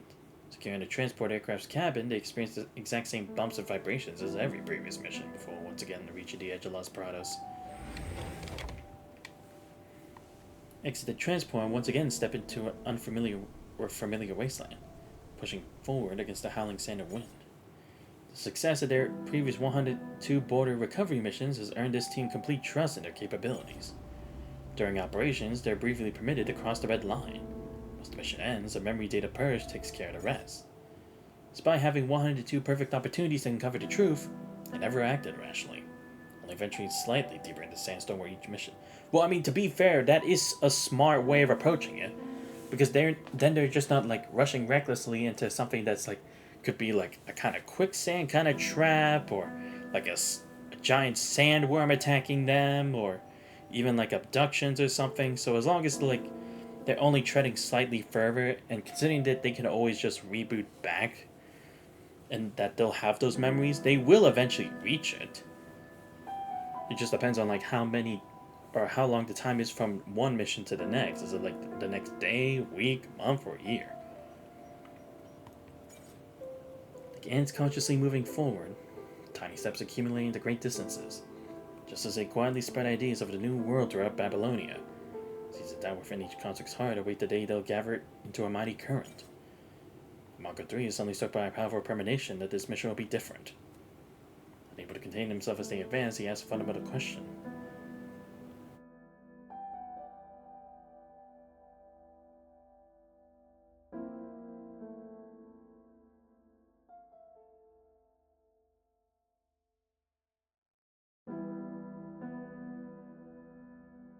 Captain, what lies beyond the sandstorm?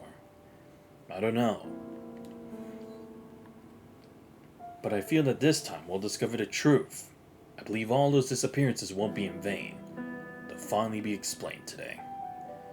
All their sacrifices won't be in vain, will they? Yes, and no one will forget everything you've done. The souls of Babylonia, whether they be dormant constructs or frozen humans, all close their eyes to the truth. And you, Lord, are the only soul with open eyes. In each cycle you choose to awaken us. You say it was an order I gave you before a memory wipe, but I know it means far more to you than just an order. You also want to see the new world beyond the sandstorm, to escape the stagnant waters of Babylonia, don't you? You're Lloyd now. You must be Lloyd. Continue to guide us with your memories of getting closer each time. Tell us, where should we go next? After a brief silence, Lloyd moves past his teammates and takes position at the front. Follow me. I remember all the routes. small band of constructs follows Lloyd into a sea of sand. What happened after that? Did they see the new world? So this would have been like, kind of like a, what's it called? This would have been similar to when constructs were like turning traitor, like trying to run away from their responsibilities after taking too many losses, right? So I guess this is like kind of like their way of doing it without completely like breaking the rules.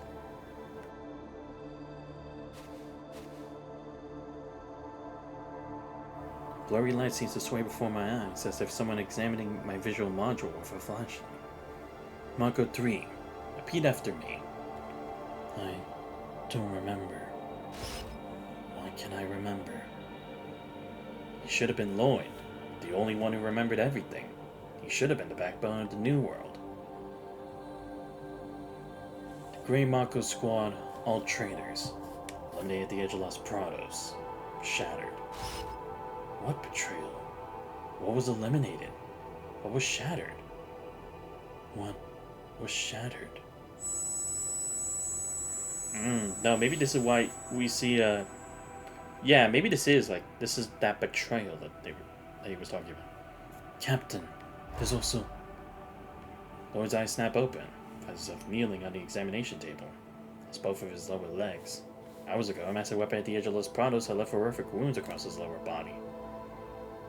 The memory data purge he just experienced was more intense than any before, but it only left him momentarily disoriented, so his memory data came flooding back as if responding to a summons. He learned before that this was likely some kind of mind disorder, but it was also the very thing that allowed him to maintain his identity as Lloyd. I am... He blankly has a battle-scarred hands, watching tiny grains of sand caught between the joints of his mechanical structure and sigh free of each movement. Mako 3 awakened. Cold and different call pulls him back to the windswept desert. He can feel as if he's standing there once again. He remembers now. Heavy defense facilities utterly out of place in the wasteland, tower above the ground. Unleashing merciless strikes. What? There's a fortress? Then the Grey Mako Fire Team's 103rd exploration beyond the red line, they finally reached this place. The very edge of Los Prados. Watch out! Just before blinding light struck Lloyd, Mako 2 lunged forward.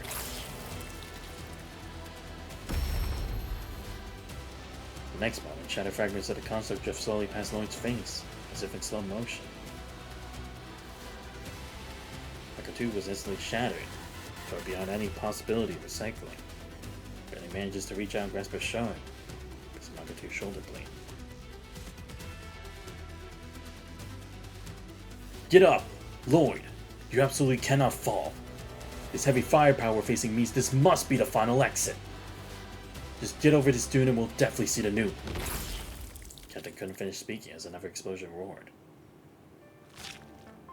Fire and vital fluid showers Lloyd's face, falling like rain over the barren desert. I must run. Get over this sand dune. Lloyd fights to stay conscious through excruciating pain, as through his feet and running forward like a madman while clutching his comrade's shard.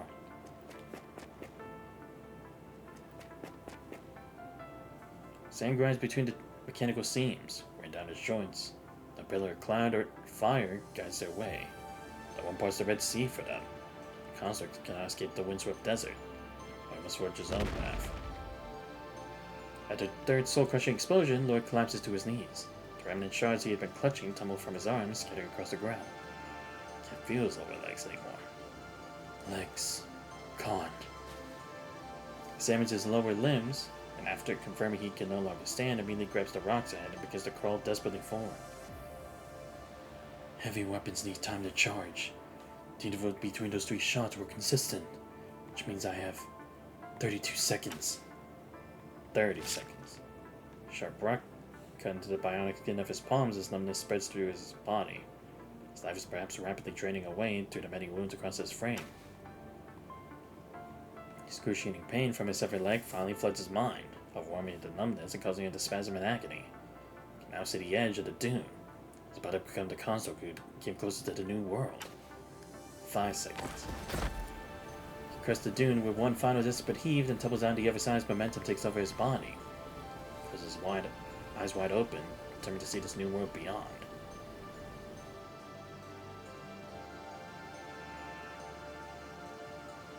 There's nothing. Only the same endless wasteland stretching to the horizon. Suddenly, the punishing shielding system in his body inexplicably relaxes.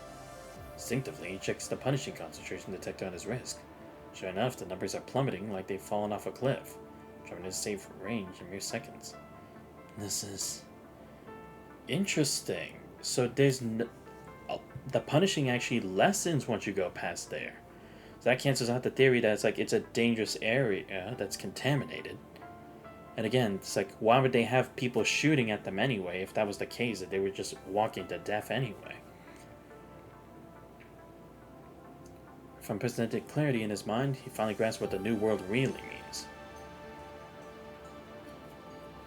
The high concentration of punishing only exists within that area. Los Prados. Could it be nothing more than an experimental cage created just for us? 0.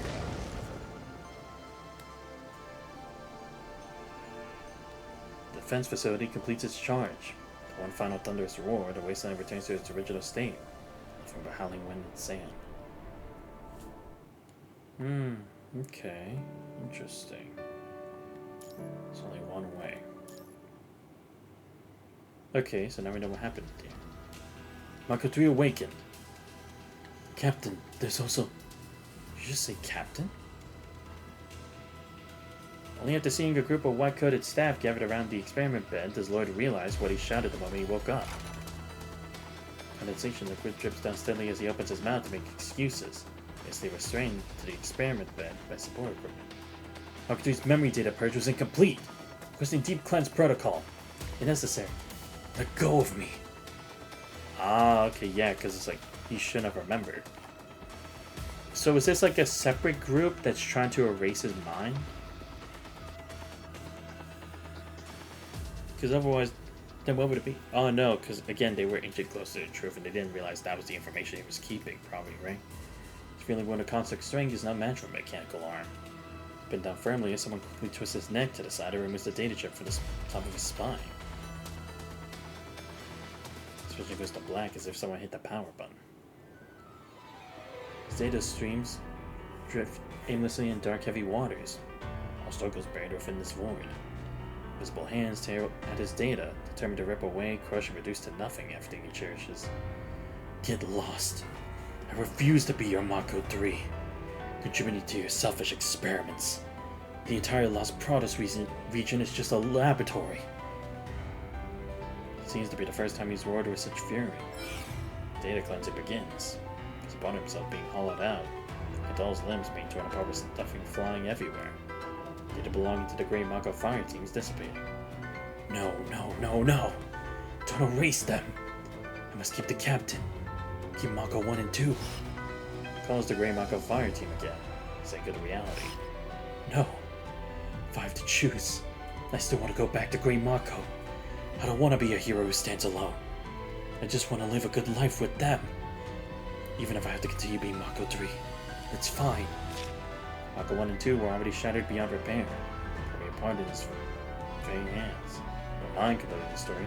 Data chips lost forever. He knows their fate better than anyone. No, there's no going back. They're completely dead. Even if they formed a new Grey Mako fire team, we'll never be the same squad.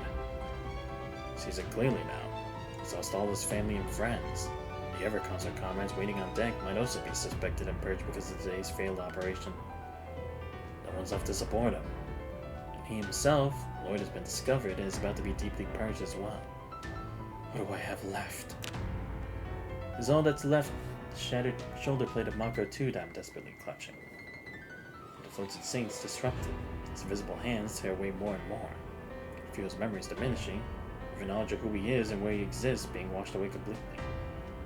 Fran loses his composure, letting out an anguished wail, nearly begging through his tears. I'm Lloyd. Please, don't kill me.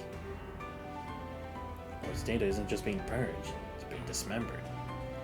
His limbs and bones, internal organs, oceans and desires, all of it scattered to different places. his rage, his sorrow, his fear, all dispersed elsewhere.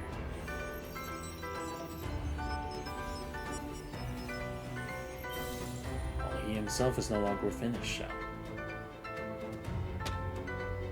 Reactivate. Look at me and answer my questions. Who are you? Where are you? Wishes for death, but the empty shell continues to function. I am Mako 3 of the Grey Mako Fire Team. I'm in Babylonia undergoing routine maintenance. Everything seems fine on my end. What are data monitoring results? Data monitoring shows no abnormalities. I think the deep purge worked. Worried there might be something fundamentally wrong with your hardware. I'm sorry. I don't understand what you mean. It doesn't matter if you understand or not. Your routine maintenance is finished. Get out. There are others waiting. Understood.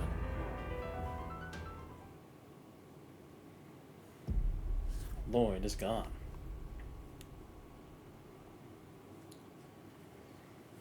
Mako 3 returns to the Grey Mako Fire Team. Meanwhile, the decommissioned Mako 1 and 2 have had their call signs taken over by new constructs. With the deep purge, Mako 3 is just like before, quite inefficient.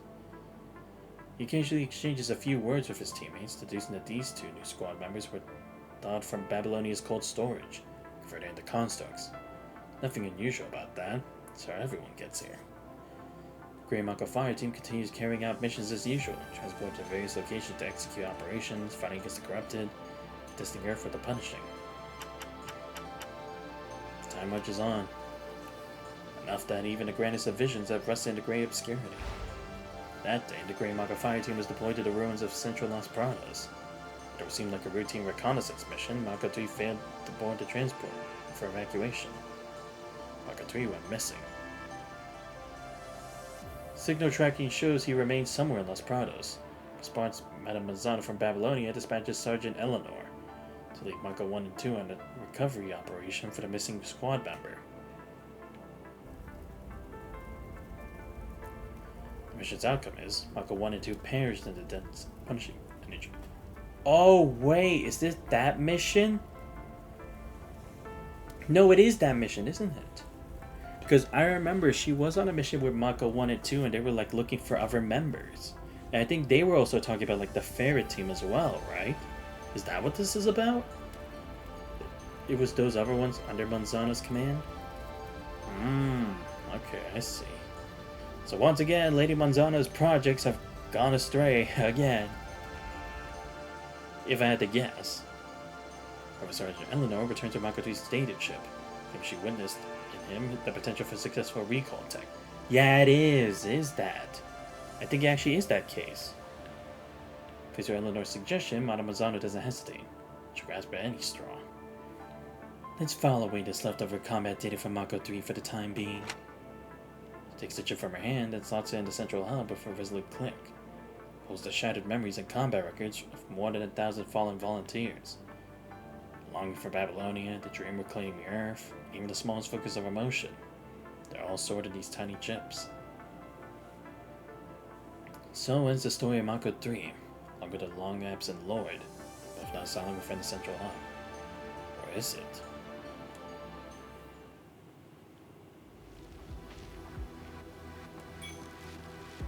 Recall experiment log, entry 128.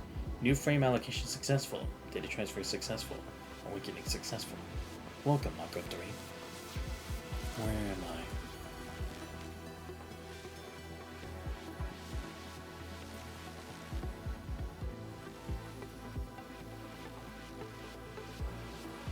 Babylonia Recall Laboratory.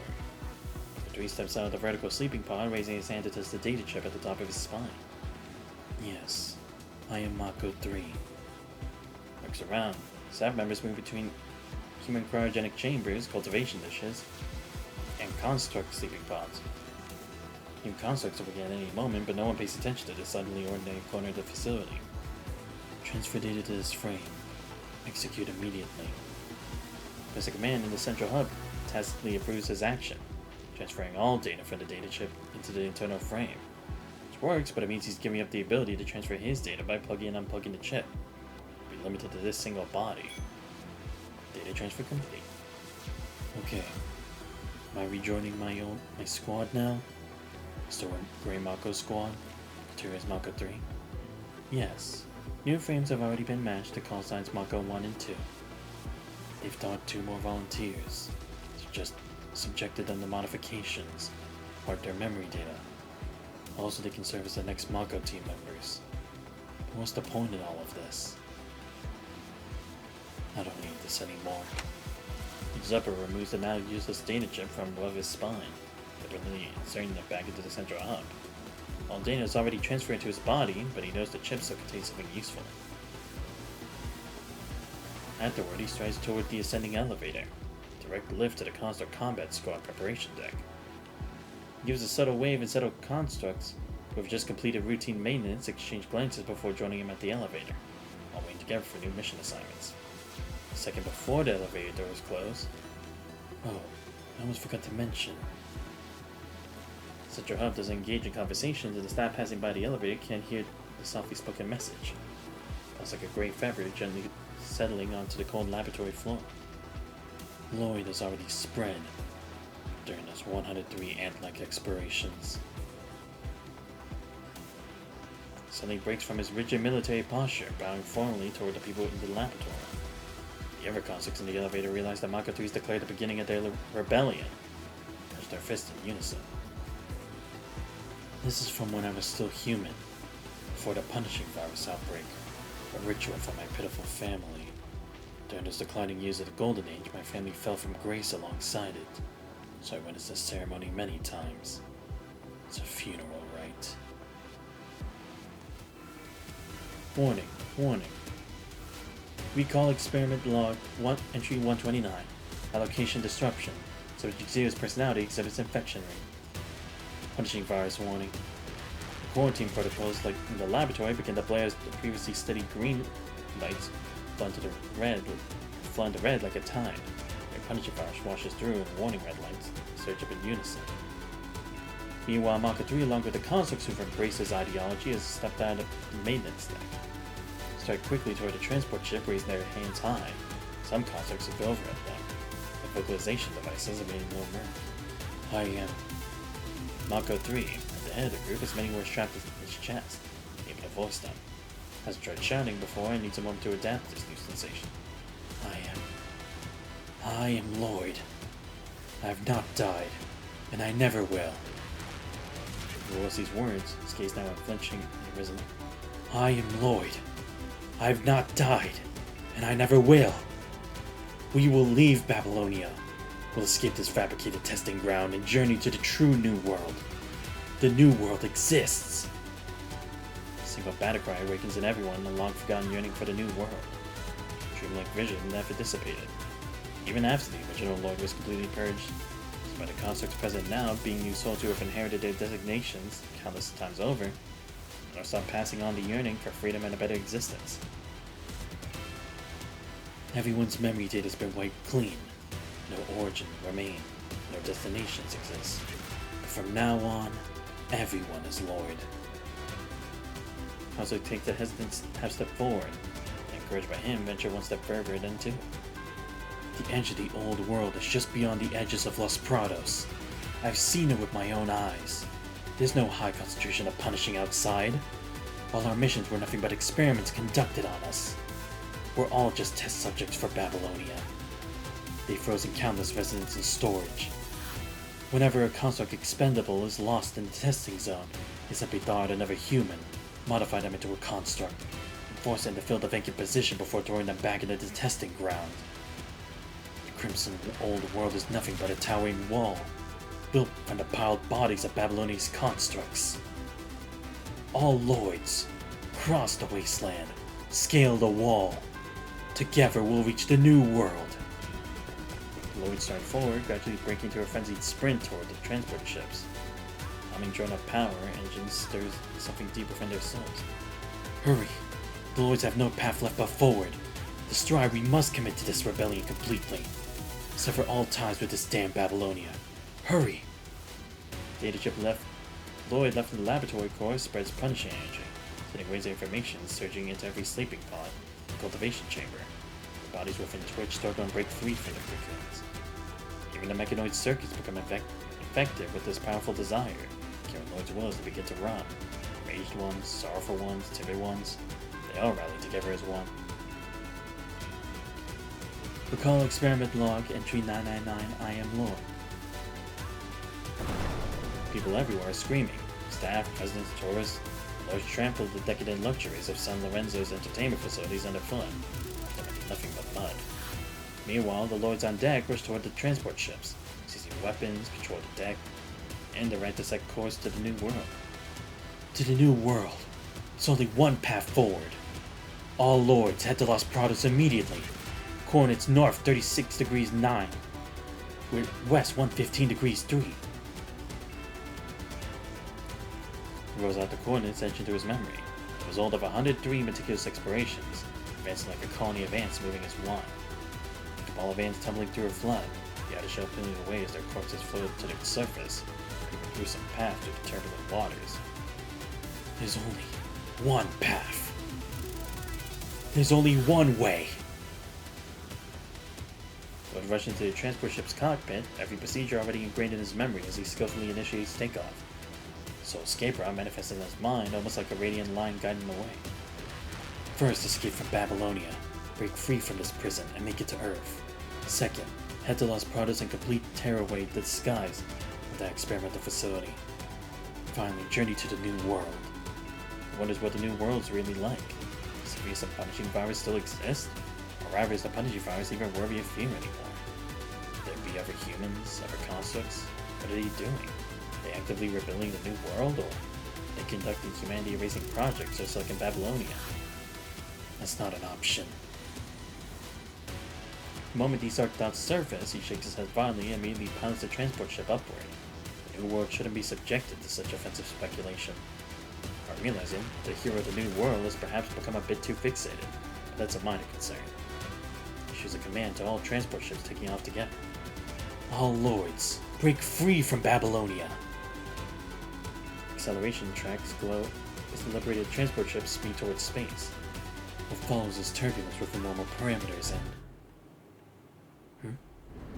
Slight turbulence accompanied by a friction sound emerges, completely different from 103 flight disturbances. More accurately, those previous 103 instances of turbulence, from their frequency to their amplitude, were all exactly identical, like the holographic theaters of the old world. You sat in pre-programmed chairs experiencing roller coaster-like turbulence, heat and cold. The truth lay hidden beneath unchanging stagnant waters, so that everyone overlooked it. Perhaps he should have realized this long ago. Wait. Lloyd's warning transmission fails to send out. It's but a second as he realizes what's happening. Before he can fully process it, his transport collides with something. Across the communication channel, the Overlords broadcast their own cries of despair as disaster strikes them all. No! Extreme velocity tears apart the transport's nose in a flash of fire, melting the metal with intensity and splitting open a gap. Lloyd curls into himself and quickly rolls out of the cabin in the defensive position. It can't end here, he thinks, refusing to accept his fate. Beyond lies the vast expanse of space. Rejected in his current state will quickly turn him into nothing but pathetic space debris. Soon enough, the Lords will claim this section of the cosmos as their graveyard, floating like across this planet in the vacuum. All these thoughts merely flash through his mind for the briefest moment. The next instant, he tumbles onto solid ground. Gravel scrapes against his bionic skin, creating abrasions that feel all too familiar, really enough for him to feel sorrow. No cosmic stars, no Lord-brand space debris, no Babylonia. The crashed transport is burned into a charged skeleton, engulfed in roaring flames. Amid the wind-swept sand as the positioning device on his wrist flashes a string of garbled code before finally locking onto his set coordinates.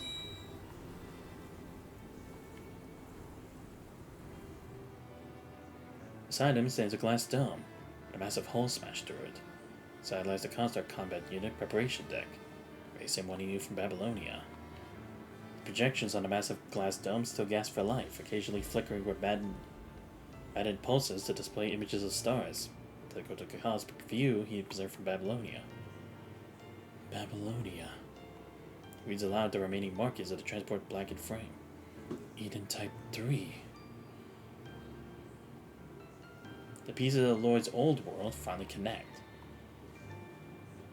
His Babylonia was a lie, an elaborate deception orchestrated by Madame Manzano.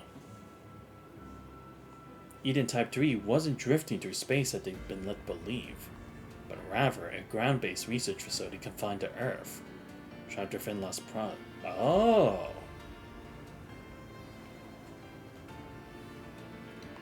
The entire underground laboratory, San Lorenzo Entertainment Complex, Babylonia Residential Zone, and Maintenance Sector, all the way to the old Las Pradas ruins at the outskirts.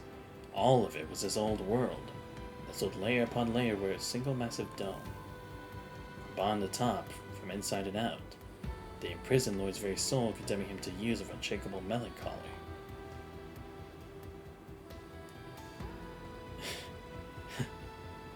Now seeing the truth clearly, Stoke goes to his feet, rises and staggers forward in a desperate run. The other Lloyds who fell from paradise with him follow closely behind, running across the wasteland beyond Las Pradas' outskirts.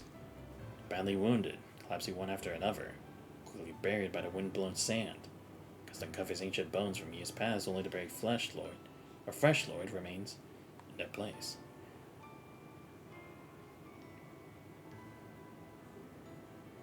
They run from daylight into darkness, from one dirt to the next, from wasteland to wasteland. Sand fills not only their joints, but even their voice modules. Until the second morning. The lead Lloyd gradually slows his pace, until finally he stands motionless. Why did you stop running?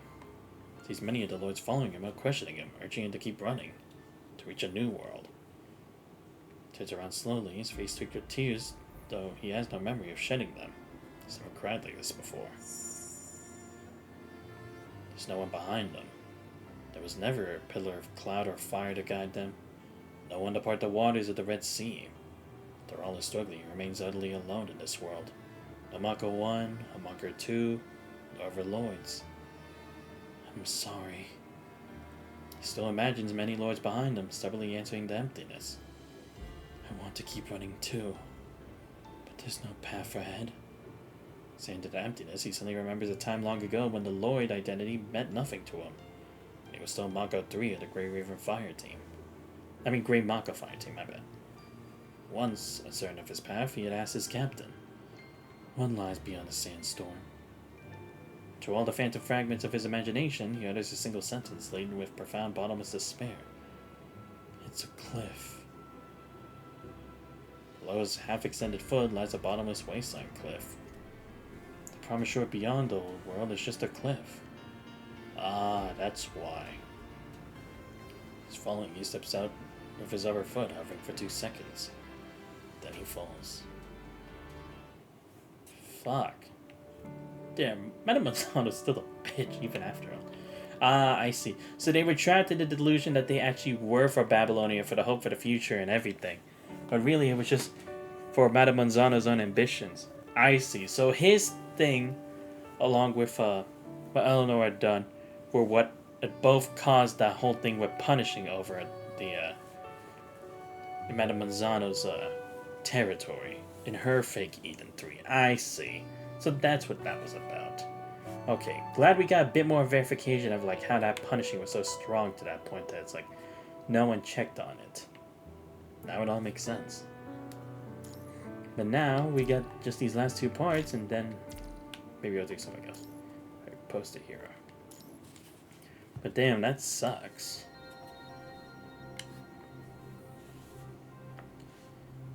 Someone doing this gone for second place. You're a construct? His frame is severely damaged. He's badly wounded. Wank. Quick, over here. Francis, contact Babylonia immediately. Tell them we need to adjust our plans and prioritize bringing back the injured. Copy that. I'll carry him. You go ahead and start up the transport. Report his ID number. And do whatever preliminary checks you can. Seem to be moving back and forth across the sandy ground, footsteps filling the area around his audio receptors. So noisy. So you repair strong arms, hoist them up onto someone's shoulders. Only one path. No. It's all wrong. There's no way out anymore. Huh? What'd you say? It was Cliff. The person carrying him listens attentively to his delirious mumbling. The falls to awkward silence. Don't worry. It's all over now. You're still alive. No matter what happened before, you managed to escape. That's already a victory. You're a real hero. The childlike words of comfort reach him, silence parting slightly. He lies half dead on that construct's shoulders. First thing he sees is a plain ring hanging from a thin metal chain, swinging back and forth against the construct's chest. The ring? You're awake. Ah, this is my wedding ring. Do you remember who you are? Which unit do you belong to? Your construct form doesn't look like any standard model I've seen. Are you from an elite squad? But I can't find any matching frame ID number. His mind instinctively tenses up to the haze. Confirms that these two constructs don't share the same origin as him. He's an outcast. Outcasts always meet the same sickening fate. If he strikes first. Could you be from those legendary secret forces? Am I overthinking it? But I don't really see an interfere device on you. Well, forget it. Let's just take you back for now. Remember to thank Francis properly later. If he hadn't spawned you with his sharp eyes, you'd have been buried alive in the sand. Alright, Francis, let's go. He boards the transport vessel and carefully places Lloyd in the seat designated for injured personnel. Strangely reassuring atmosphere, he slips back into unconsciousness. Okay. Venke Francis take Lloyd back to Babylonia. Upon arrival, Lloyd recognized the interior layout and the characters for Babylonia, finding all too familiar. Immediately loses it and begins struggling frantically, but he quickly restrained by the reception staff. Calm down. Sedate him immediately. Why is he reacting so strongly? What happened to you on the ground? Maybe we should get him a memory data cleanse. No cleansing. No. Don't kill me. I've already escaped. Okay. We won't cleanse anything. Calm down. Your mind is experiencing several severe fluctuations. Just calm down. And what's going on? This guy's mind model is different from Babylonia's constructs too? Back off. I can use recall. I can't die. Recall? But severe injuries leave him too weak for his punches and kicks to be effective. Venke and Francis firmly restrained his limbs. The staff administers a sedative, he collapses reluctantly on an examination bed. Which team are you from? Glares at the staff member, imagining the last person forcibly cleared his data, now dead at the hands of the awakened lords. How to kill her. How to fight back. Don't waste your time. The sooner you cooperate and answer our questions, the sooner you can go back and rest. Mako 1? That's right. You should have listened to your leader. Which team are you from? I don't remember. Fine, you don't remember. What's your name? You should at least remember that, right? You can't remember your code name. Just tell us your real name. You'll probably end up on our team once you pass through screening anyway. Mako... No. That's not it. What? Lloyd. My name is Lloyd.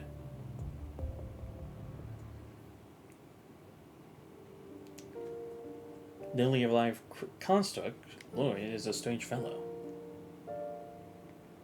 He questions everything around him and frequently inquires about all sorts of matters. From major topics like Babylonia's history, tracing back almost to when the very first screw was manufactured, to minor details like the staff members' life stories, practically tracing their family tree back 18 generations. His attitude doesn't seem to harbor any ill intent, but it's undeniably strange nonetheless. Back in my day, my parents were... Back in my day, my parents were both big shot officers with names that ring through the army. Frontline fighters in the Unification War. Let me tell you. The World Unification War. I know about that. It didn't start from here, though.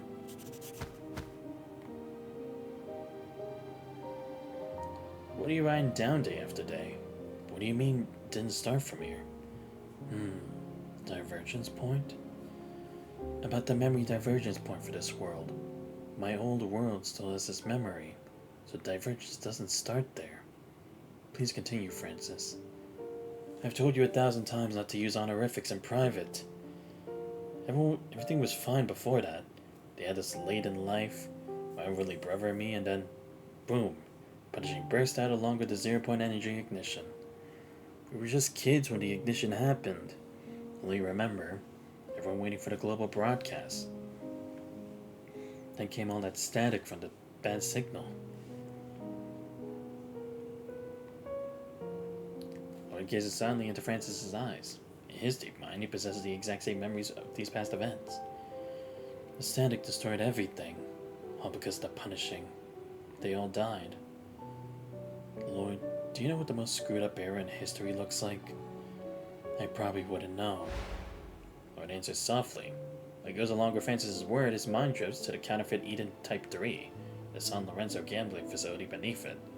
The phantom sensation, the putrid stench of playing cards, casino chips wafting, and the olfactory modules. It's right now. This dog shit new world punishing brought us. Where someone died is just another ordinary day. Everyone died so meaninglessly, like characters of a novelist hates. Carelessly killed off without a second thought. All gone. My parents, my little brother. In the end, I was the only one left, boarding Eden Type 2 in such a way. Eden Type 2. I boarded Eden Type 3. So that's it. This is the divergence point. Listen, if you got those high-speed rotating power arms to enter Babylonia, you gotta mix number 9 alcohol-flavored electrolyte with machine oil. In the old Autodata ruins, everyone has to wear those ancient comm pieces. Francis is drunk. He's always like this when there's no missions. Just ignore him.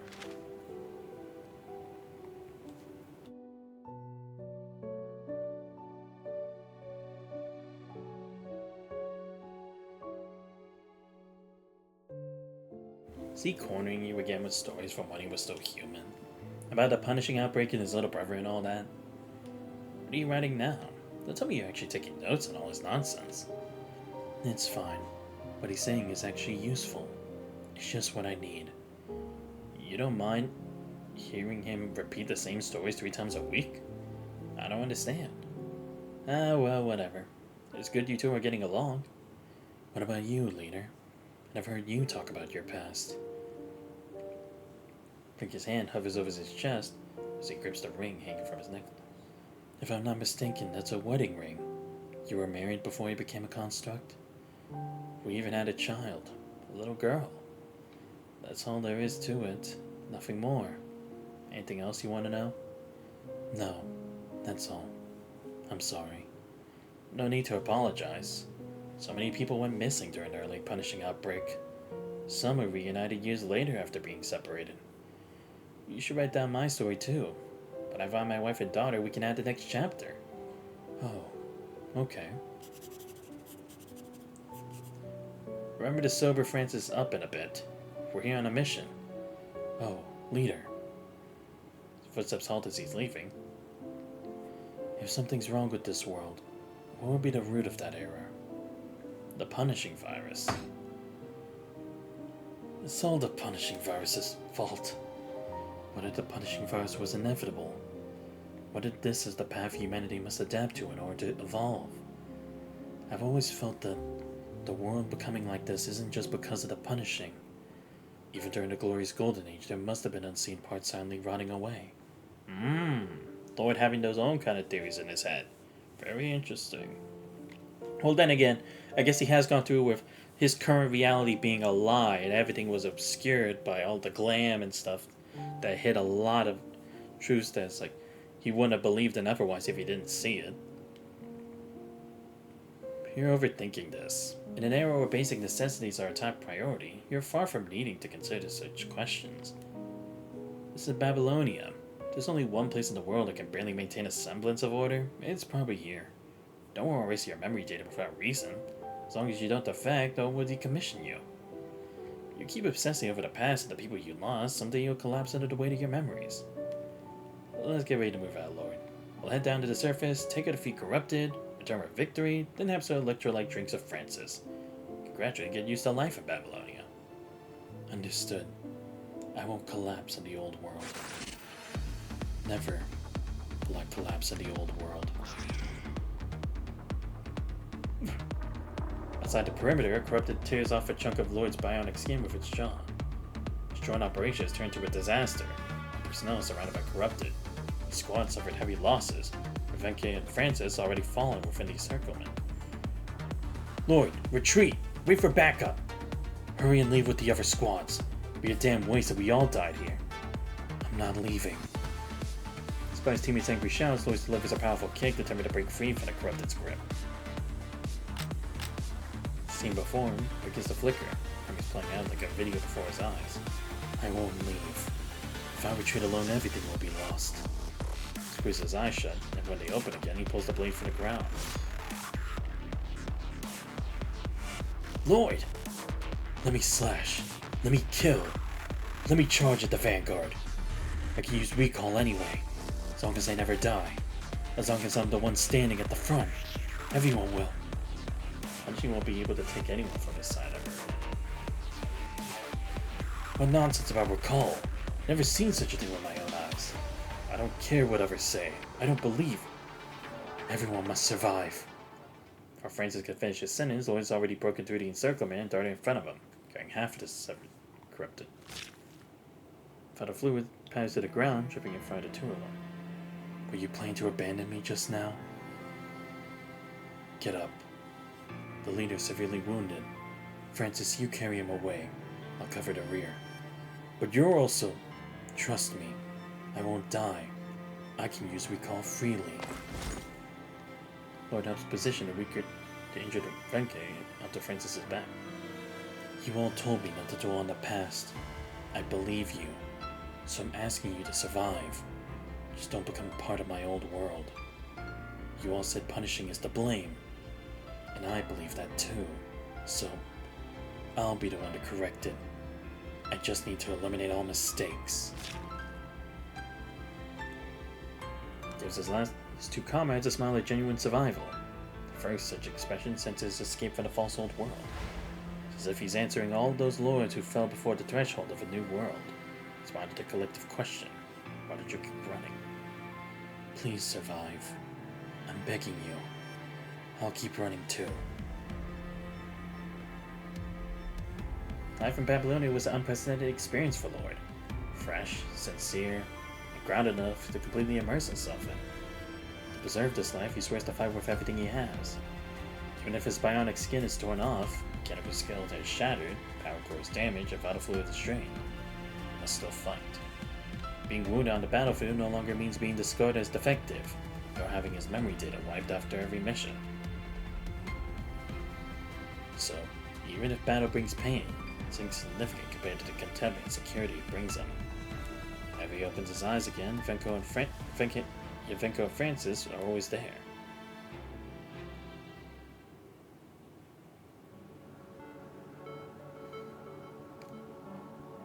Good morning.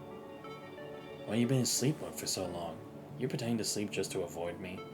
I heard you moving around the pod just now. The dome sky is clear today and all missions are complete. Let me go for a walk with Francis. We could run to that pretty one from the neighboring unit. My bad, don't hit me. They're so vibrantly alive. Lloyd rises from the sleeping pod and steps into the corridor, basking in the pleasant artificial sunlight. Staff and consorts passing by all stop to greet him.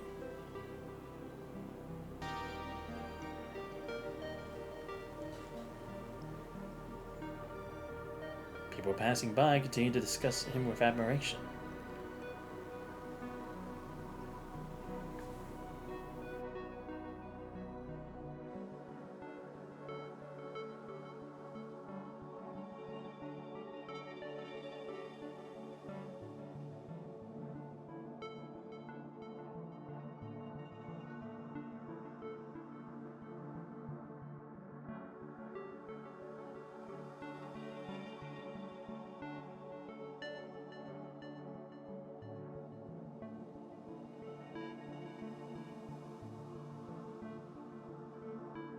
People converse as they walk past them. While Lloyd witnesses this scene, the rumors about the immortal Lloyd and his own existence beneath that dazzling reputation. They're just rumors. I've never used recall. After leaving Madame Manzana's laboratory, he naturally became unable to perform the so-called recall. Yeah, I guess that's what I was thinking. It was like, that ability should have already no longer been possible because it only worked whenever he always connected to Madame Manzana's central hub. But since he doesn't have that anymore, how would that work? Collective consciousness without physical support is something but an illusion. Thus he remains the last Lloyd in the world. As for the rumors of his immortality, they're merely a mantra he uses to sustain himself.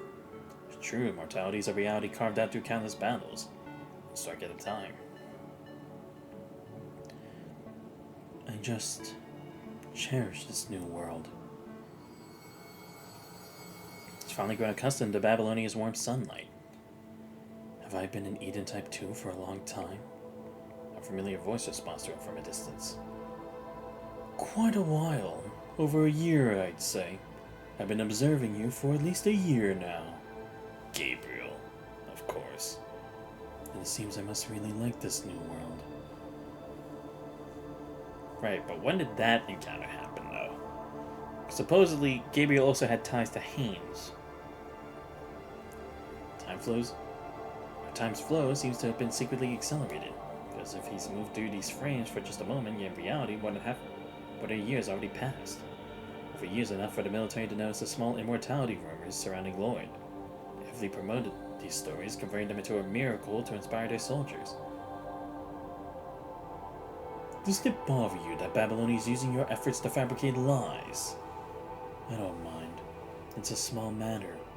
Hardly deserved to be called a lie. Besides, if it provides another pillar of support for those people living in the sunlight, it's a good thing. A good thing? You're far from understanding what the greatest mistake in this world truly is. Wait, who are you?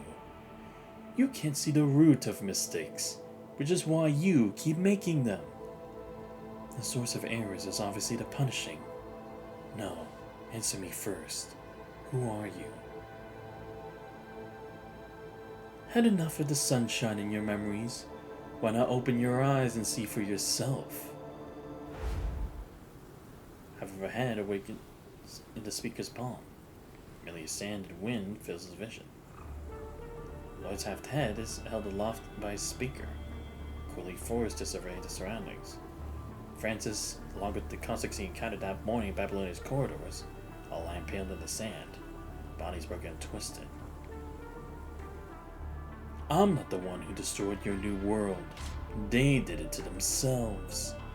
That man who greeted you several times was a defector. The insulting term Babylonia uses for those who yearn for the Ascension Network's favor. I was interested in you, so we made a deal with me to lure you here. But you and your squad chose to battle me. I suppose I could commend your bravery. Your flailing weapons were annoying, so I removed your limbs. But you insist on attacking me like a dog trying to bite me. Why put yourself through that? I had no choice but to reduce you to this state. Half-head trembles violently in the enemy's palm. You don't see your leader longer, do you? Don't worry too much. He's escaped alive. Your sacrifice wasn't in vain. You were ever fortunate, despite having only half of a head left, much if your mind remains intact. I almost forgot. Your voice module is destroyed too. No matter. I'll answer what you want to know. So, wait, who was the leader again? It was Francis, right? No, it was... Wait, was it Vicky or Francis? I don't know. I see. One of them had defected and helped get him here. As a mechanical humanoid, Kratos over remains of Lloyd as it walks deeper into the windswept forest. Your mind is quite impressive. Perhaps you're past the filtering. When the time comes, you'll be able to redefine the boundaries of the new world with far greater clarity than you can now. At present, your eyes are merely blinded by a beautiful mirage. I'm patient. Even if you're reluctant to embrace reality for now, I'll give you ample time to prepare yourself. Once you possess eyes that can see through the truth, your return to the Ascension Network will become inevitable. Alright, you can call me Gabriel. Yeah, let's see what it says on him. While the Ascendants search for the Ascension Network. Damn, I see. Yeah, so that's where it actually connected. Because I was like, considering how long he's been in Babylonia, I find it hard to believe like that he could had like that whole situation happen to him to turn him against even humanity. But I see, because yeah, at that point, defectors were starting to become a thing. Weren't fully established yet, but it was starting to be a part of it. Because again, they were starting to recruit people or constructs in particular. I see. Cliff. If this world no longer has a cliff, then I will become the world's cliff. You're not a hero. You don't pretend to be a hero. Not even worrying of being called a fake hero. You're like a rabbit sewn inside a bull's carcass. Suffocating in there, yet starving on the same. Surrounded by all that fresh meat, you're craving real food.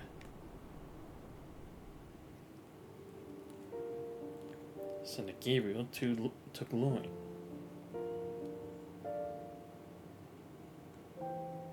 Sorry, I'm just checking something on my phone real quick.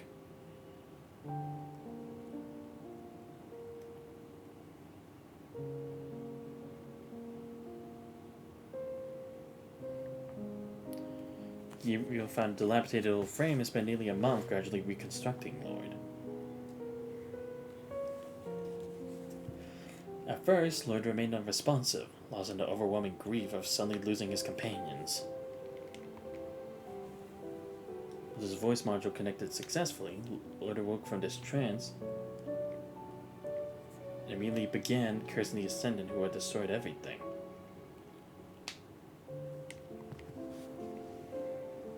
But Gabriel ignored him, blocking Lloyd's voice module and continuing to focus intently on his creation. Sorry, I just need to turn up the volume for my earbud. When his upper limb circuits connected successfully, Lloyd reached out to strangle Gabriel, only to be pinned to the frame by metal spikes. By the time his lower limb connection was complete, it had been exactly 33 days. Lloyd seemed to have abandoned any thoughts of escape. He remained silent while pinned to the frame, allowing Gabriel to reposition him once more.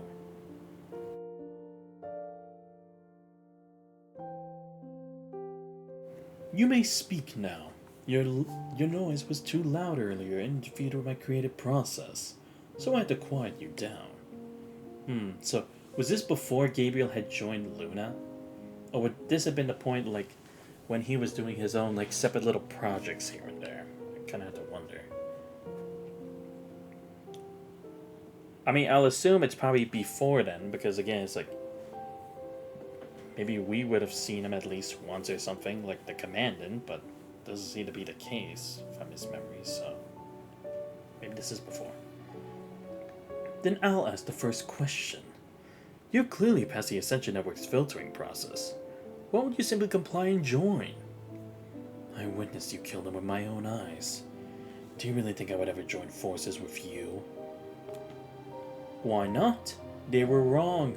The old world you despise is actually right. I stand on the side of the truth. I refuse to discuss such revolting notions of right and wrong with you. Avoidance isn't the answer. Sooner or later, you'll have no choice but to face these truths. I've observed that project in Los Prados. The built-in blocking system inside your body is more correct than Babylonia's current invert device. By the way, I admire the Los Prados' project's spirit of exploration and willingness to embrace sacrifice. Those principles are truly commendable. Right. Yeah, like how he wanted Luna to become the sacrifice for his beast.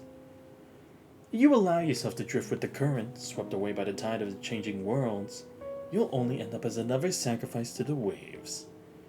Only by building a sanctuary with your own hands and leading your loved ones to a mountain of your own can everyone find a true shelter and home. I've personally witnessed all you've been through, yet you still refuse to see the truth. Lloyd, let me summarize for you.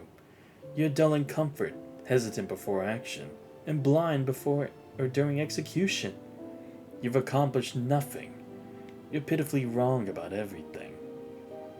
Beat it. You're too impatient. Don't you want to extract more truths from me? What exactly have you turned me into? He struggles as he feels the punisher vibes flowing across his frame. You refuse the Ascension Network's invitation. Yet I so generously granted you the privilege of coexisting with the punishing virus. No need to thank me. I simply don't want to miss out on someone with talent. From today, you're free to go wherever you want, but its coexistence with the punishing virus won't fade until you truly see the new world for what it is. Oh, and you better not get caught by humans, or else you'll... There's no intention in listening to this madman. The moment his restraints are removed, he staggers to his feet and frantically runs away. Keeper watches as Lloyd's figure disappears in the distance. While you were unaware, they've already thoroughly studied your internal blocking system and used it to evolve their military forces. Do you think your precious new world will still welcome someone like you? You're about to be swept away by the tide once again, Lloyd. About to be swept away by the tide once again, Lloyd. Damn. Yeah, it's like he's become an ascendant, but... Okay. Captain, is anyone there? Stumbles back to where his entire team was wiped out, but it's been over a month since Gabriel took him away. Even the bodies have long been buried. Something must still be here. Digs frantically through the sand, finding only a single piece of leg armor that belonged to Francis. Nothing remains. To the caresses, the load remnant sinks to the ground.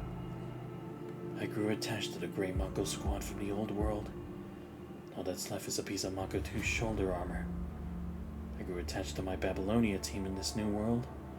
All that's left is a piece of Francis's leg armor. Wasn't this supposed to be the punishing virus's fault? All of it? I escaped from Madame Manzano's false Eden Type 3 because I wanted to survive. I wanted everyone to survive. Never asked to be a leader, let alone be a hero. Yes, I avoided that responsibility, but was that alone so wrong? Why am I punished just for being swept along by the tide? Is the punishing virus really to blame? Yeah, because that's kind of the issue, right? It's like the punishing is the main thing, but a lot of like the politics, organizations, and all that like start to leech on and become other problems as well. And the problem is he hasn't really had much time to really kind of see that. And then I guess by this point, when he does, when he's at the brink of despair, all he can think about is that neither sides or neither worlds deserve to stay. Help! Suddenly he hears a call from nearby, catching a Babylonian signal. He must cling to this hope like driftwood in a flood. Where are you? Search mission! He takes off, running once again, clicking to hope. At the end of his run, he finds a barely breathing construct. The injuries are severe, but not beyond salvation. Requesting support. I'm here. Lloyd reaches out to pull the construct from the sand, but freezes when he spots the nameplate on his chest. Are you... Lloyd? Yes, Lloyd, please help me. Before recall. Safety lock is disabled. Just help me press this, and I can transfer back to Babylonia. To Lloyd's puzzled gaze, the construct points to a button-like mechanism on its body. Impossible. Has it been only a little over a month? True recall. That's something that shouldn't be possible yet. Don't worry. We're all used to this method. Or we'll all use this method to return to the battlefield. Why are you using my name? Why are you trying to cover me with lies? Huh? The power cord of brand new Lloyd gradually dims, but his punishing detector clings to life, ending a shrill alarm in interest. High concentration of punishing. That's not right. What are you really? I am Lloyd. The dying construct says nothing more. Suddenly bursts with strength, raising its weapon to impale Lloyd's body. The banner spear. Oh, so that must have been the Lloyd that Vera knew. No. Trust me. The way I am now, this frame full of punishing, it's all because of someone called Gabriel. Lloyd doesn't resist, gripping the bandage spear with his hands as he explains with an almost sorrowful tone. But the dying construct has no chance to hear his explanation. His final attack seemingly accelerating his own death. The power cord dims completely, emitting one last muffled sound. No. I shouldn't have this name. How could I have this name? Lloyd tears a nameplate for the remains and examines the personal belongings. This is my notebook. Lloyd finds his notebook. The pages are well preserved, even covered with fresh protective film. Wow, so they really have just...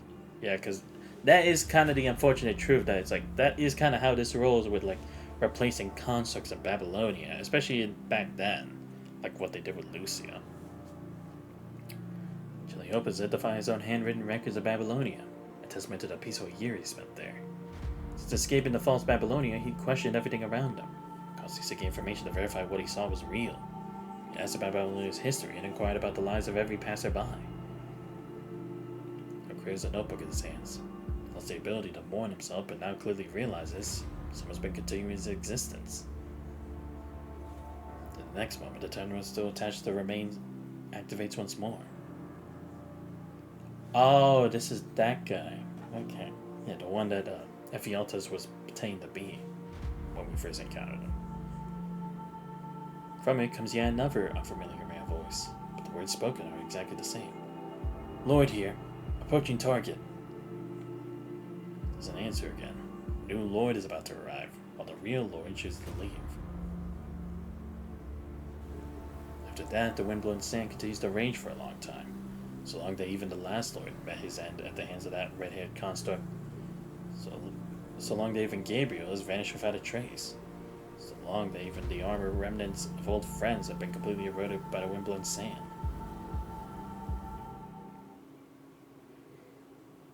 How long has it been? He still wanders through the yellow sands.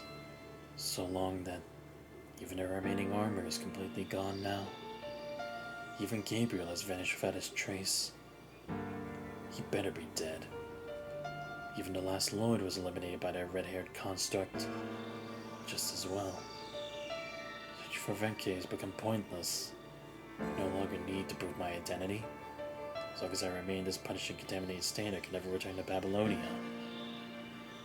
But why? Have I still come all this way searching? I stand still behind the speeding golden train, watching as it recedes in the distance. Venke is on that train.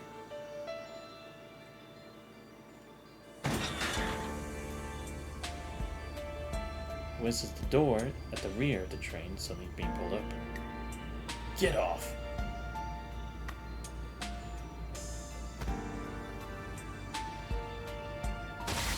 With the man's agonized scream, these pitifully just people, including the father and daughter, are thrown in front of the train. By the time Howard gets the tracks, broken into pieces, but taken care of. Reloading off our rations for 3 months in the rear car, finally they're dealt with. Sickening to look at. Oh, is this Noah's train, maybe? Well, it feels as if he just witnessed Venke's lost wife and daughter. Long forgotten sense of dread rising for the depths of his heart. That would be sad if that was. Would Venke really be in a place like this? Lloyd boards the train. He walks silently down the center aisle, ignored by everyone.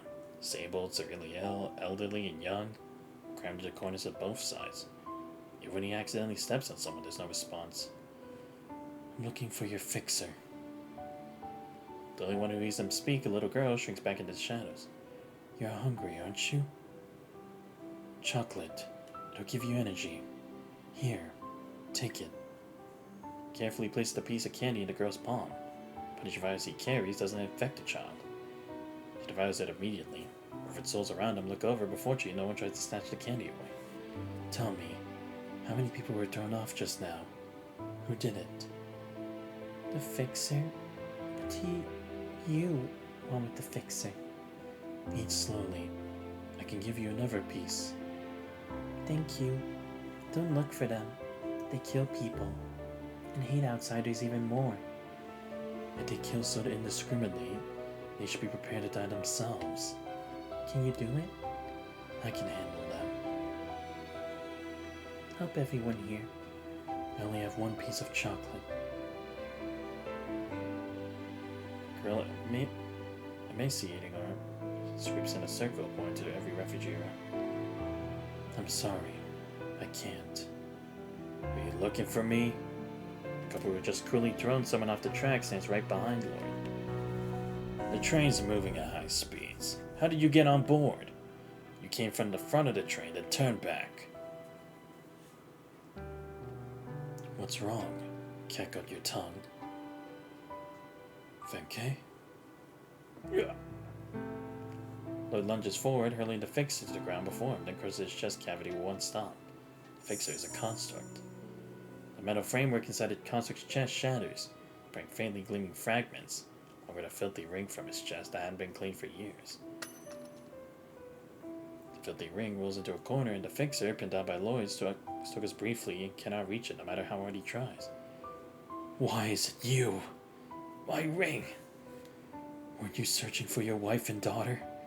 Why did you stop? You just threw that father and daughter off the train with your own hands. Watched them fall to their deaths. Anyone else could have done this, but it shouldn't have been you. The ring. Give me back my ring. You and Francis were the ones who carried me out of Los Prados. Francis is dead, and you might as well be dead too. Why is it you? Lloyd, long since numbed into a fossil eroded by wind and sand, actually chokes up. He raises his fist high and, without it using any punching, frantically pounds blow after blow into Venke's face. His face blurs before his eyes. He rubs his face with one hand and continues pounding as if he could somehow deny reality to his fist. Mako 1, Mako 2, Francis, and so many other Lloyds. I cherished all of them, and you're the only one who survived. The only one left alive. And you've become this. Why? I foolishly thought if I found you I could prove my identity. And then what? Go back to Babylonia? I don't know.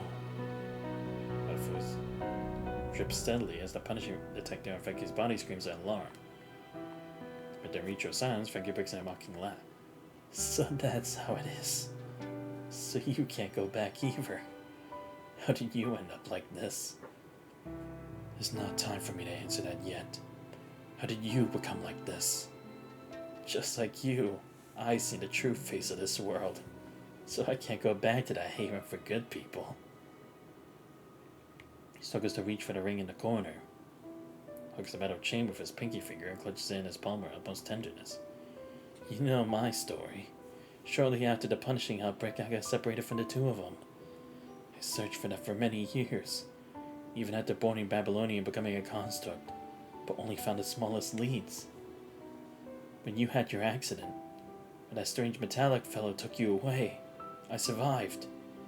He told me many things he witnessed firsthand, but my wife and daughter, Gabriel. He trembles as he realizes Gabriel's hand has been guiding this story. I didn't believe what he told me, so he pointed me toward a path where I could see for myself. That's why I deserted, to find the place that metal fellow directed me to. In the end, all I found were two corpses in this wedding ring. My wife was clearly shot to death. My daughter had almost melted. He said he saw the two of them escaping in a vehicle, but a fight broke out on board over resources. My wife's gun was taken from her. They became nothing more than insignificant casualties. Oh, I see. One of those cases, right, from no one's story. Not directly like one of the ones they talked about, but that was during the time where they were like, what's going on? The resources aren't what the count is supposed to be. Then they had to hire more people later on after that for that situation. But I guess this was before they had put more security. Do you understand what I'm saying? The punishing disaster didn't kill them. They fought to survive all that way, alone for so long, only to be murdered by other people. Don't just stand there in a daze. Stop avoiding the truth. I'll say it again. People kill each other. I tamed myself into a jackal on this train, picking out any carrion I find. That guy we just threw off, he couldn't feed himself, so he peely traded his own daughter for food. I become numb to such sights. Kid was right. You're gonna play hero and pass judgment to purge all the rotting flesh of this rear carriage. A single chocolate bar won't save this train. and a lord who goes with the flow won't save this place where people murder each other. Why is the heroic immortal lord fallen silent? I heard you were in Babylonia, constantly being reborn to recall, racking up impressive battle records. But looking at you now, that wasn't really you, was it? After all, the poster hero they manufacture is nothing like the real you. You're just a coward with occasional bursts of passion. A deserter who betrayed the very spirit of heroism. What's wrong, Lord? Does it bother you that I'm saying these things? Have I tainted your new world? How many more times must I be pushed? I can give you one last push.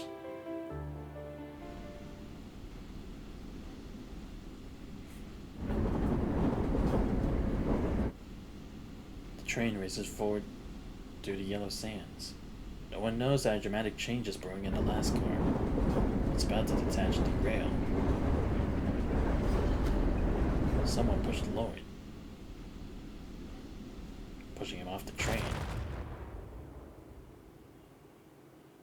An earth-shattering explosion erupts, finally liberating the rotten flesh that was destined to derail. A lone gray figure, creating a small human girl, traverses the endless yellow sands, legs pushing forward through billowing dust, bringing to a run. Completely numb to the world, he begins one last aimless run, just like when he had led countless lords in their escape from the false paradise of Babylonia. The punishing virus on his body slowly corrupts the girl, yet he refuses to put her down.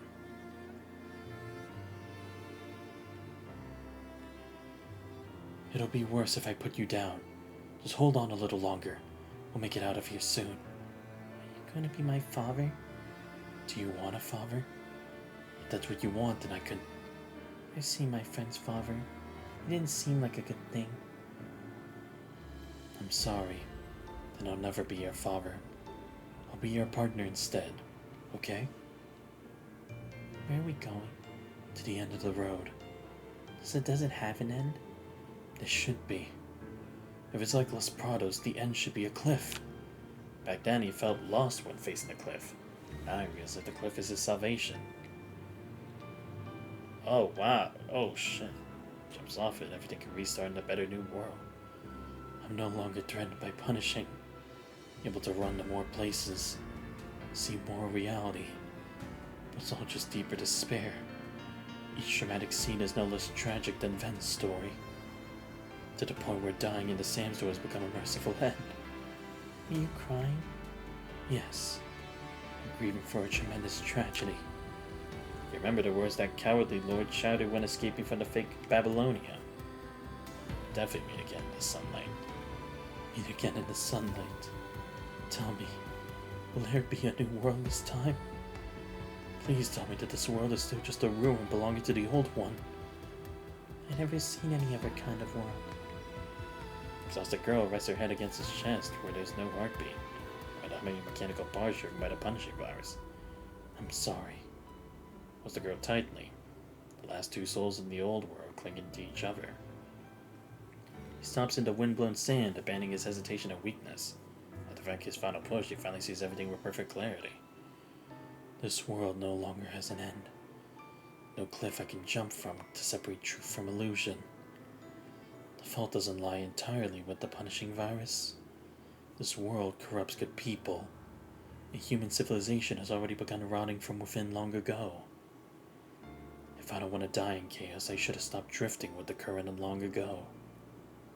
He sees clearly through the boundless storm of sand and wind. If this world no longer has a cliff, then I'll become this world's cliff. What's your name? I want to save you. At the very least, I want to help you. Ascendant? Turns his hand over, examining his body anew. I can feel that the power obtained through filtering is actually extremely limited.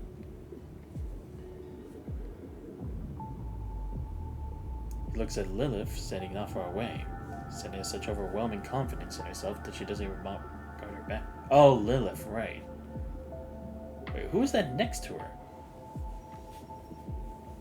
Like, it usually had the umbrella, but I was like, could it have been Fon? No, it couldn't have been Fonga, right? It had to be someone else. I understand your intentions. Allow me to offer a brief assessment. Gabriel trusts his deity too much, which is why his vision can never expand to more distant horizons. Of course, none of you have seen the upper limits of the punishing power. What about the agents? Can even more distant existences accomplish it? Oh, do you want to become an agent? Want me to introduce you to that, gentleman? Also, is her back turned to him as she asks with casual indifference? No, I have no interest for now. My gaze will not linger on punishing. Looks outward, his gaze seemingly able to dash through the vast wilderness outside, to the busy crowds in the conservation area, to the people praying for the battle in Babylonia floating in space. Cast out a pitying glance. I promise, my gaze will always remain on humanity. And that's the most impossible goal. You want to wash away all of humanity's inherent flaws. You build a beautiful society based on love and mutual aid. It's been a while since I've heard such laughable naivety. You certainly think I'm foolish, and I won't argue against that. After all, whether humans are good or evil means nothing to you. In your eyes, they're just pigs in a pen. But I'm already running down this path, and I don't have much time left. No need to explain yourself to me. I've already agreed to your deal. Fine. Within 2 days, I'll remove all of Lloyd's remains from the Los Prados ruins. I've already found a temporary storage location for them. Don't mention it. I'm merely returning things to their rightful owner. Come to think of it, I spent quite a lot of time hunting you down back then. To think that such an unremarkable little branch could come this far. Auntie's little experiment here cultivation jar certainly yielded impressive results. Right, so yeah, that is the connection between them. Madame Manzano. By the way, if you're calling all those old remains Lloyd, then what should you call yourself? Falls silent for a moment, then speaks a name he had chosen long ago. Call me Ephialtes. All betrayers of Lloyd should bear this name. When all the Lloyds become heroes, I alone will be Ephialtes. Is that like on a legend or something? Wow. Okay. Shit. Damn. Dude, it may not have been that long, but shit, this story for Ephialtes, I wouldn't say it's like as crazy as no one's, but damn, even for this small part, it's like, damn, they wrote this ascendant so well. I see. So now we understand more so as to why it also had to be the commandant. Because also by his actions and everything else, he's proven that he is probably the best example of what humanity is or what humanity should strive to be, right? Not everyone with like being conniving, having other hidden intentions, leaving people behind and all of that. Through time and again, the commandant has fallen, but he's always gone back up. And even with the dark truths trying to knock him onto the ground and keep him pinned down for good, he's always able to step back up and make it count whenever he's needed to. But that is very interesting to see now, especially with what Lilith has actively done in part with him and their connection, and seeing more of like how it actually connects to Madame Manzano's thing too, which I thought was very interesting. I didn't think we would have too much of like floating record stuff connect to other floating record stuff like that, especially so quickly considering that was like which floating record number was that? I'm trying to see. I think that was like 11 and then 13, right? Because I think Genovese is 12. I'm gonna check right here first, because I also kind of want to fight the boss again before the end of the stream, because more action. Oh no, it was 10 and then 12. Yeah. That is a very cool kind of like connection between the two.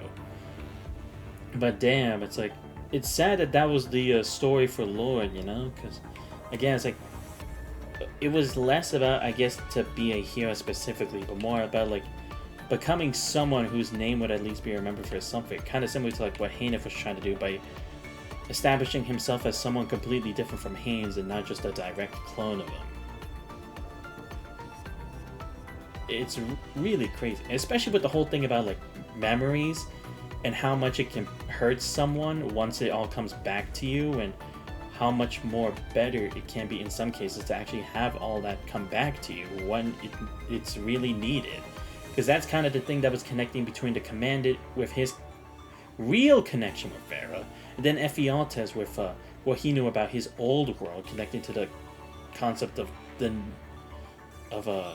trying to evolve it into the new world that he hopes for, or I mean yearns for. It is crazy to kind of see that connection here. And I think they did that really well too, because again, it's like, it's not directly saying he's automatically the one, but it's like one of those cases that also happened at the same time with the stuff that Lilith had planned behind Madame Mazzano's back, coming to haunt us once again. That is very cool to see. But yeah, next time when I get back to this, we will do Genovese, begin anew. Considering I only have like maybe about 2 weeks left until the next update, which will be the DMC5 collab.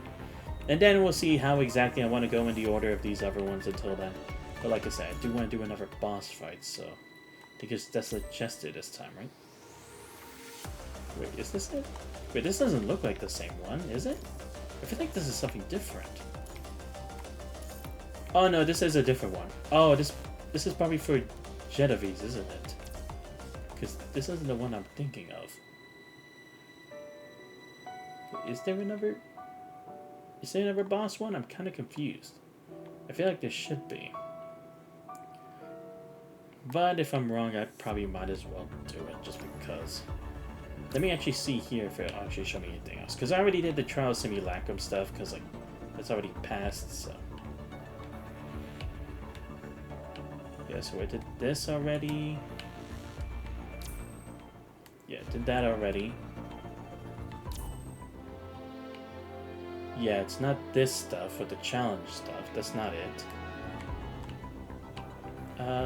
Yeah, I guess I'll just do this. I know this is gonna spoil me for a Genovese thing, but I kind of want to at least do a fight here.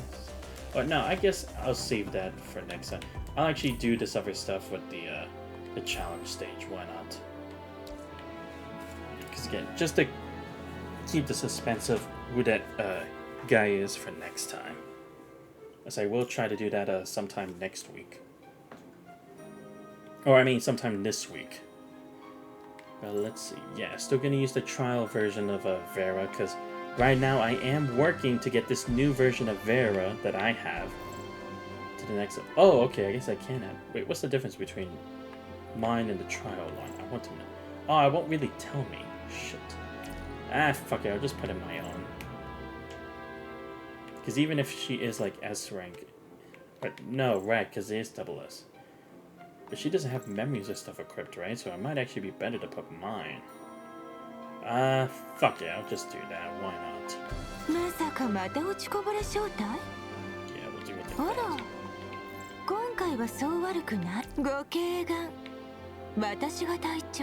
Here we go. Let's do this.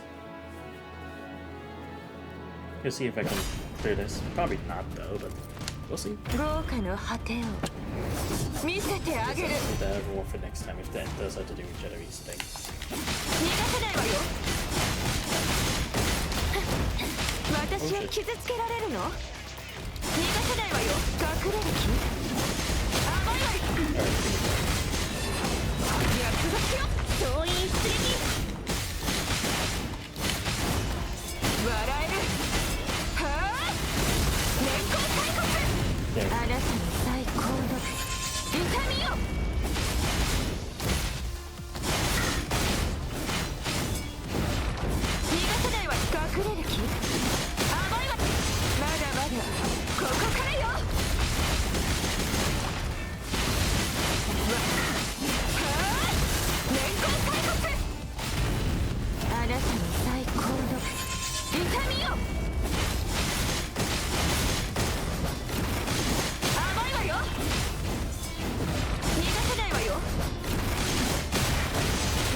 暁の光行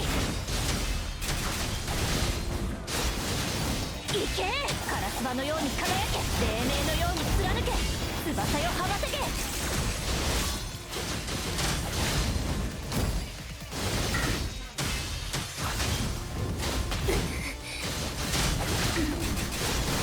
カラスバのように輝け黎明のように貫けロキラス集中攻撃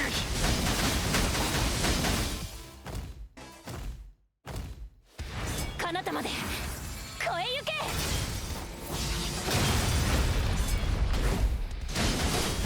準備はすでに。どきなさいもう死は恐れない。命がけで行くぞ。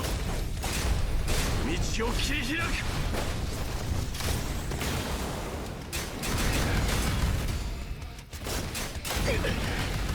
問題ない。もう死は恐れない。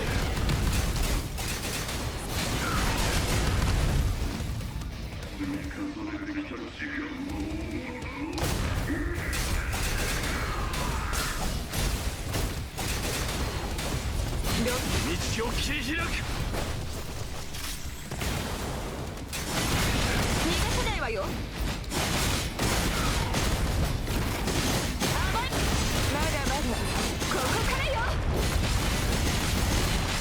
笑える総員出撃あなたの最高の痛みよ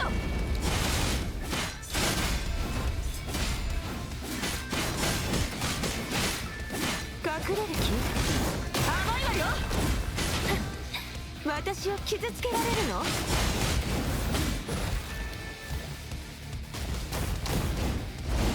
がせないわよ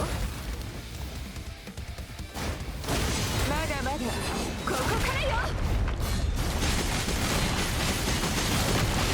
笑えるはあ年功最骨あなたの最高の痛みよ集え暁の光カラスバのように輝く黎明のように貫けロキラ集中攻撃。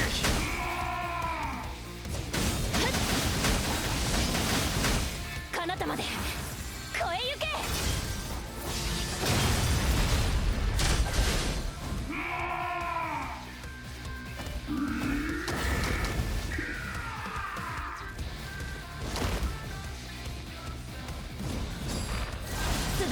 Oh my god, he's actually throwing a pillar at me. Why do I feel like I've been through this shit before? Like I know I probably have. 集中攻撃。 Nope. That's it this way. So I don't want to, see? Ooh. No, no, no. Oh my god. Oh, nope. There we go. There we go. Come on. Oh shit. Come on.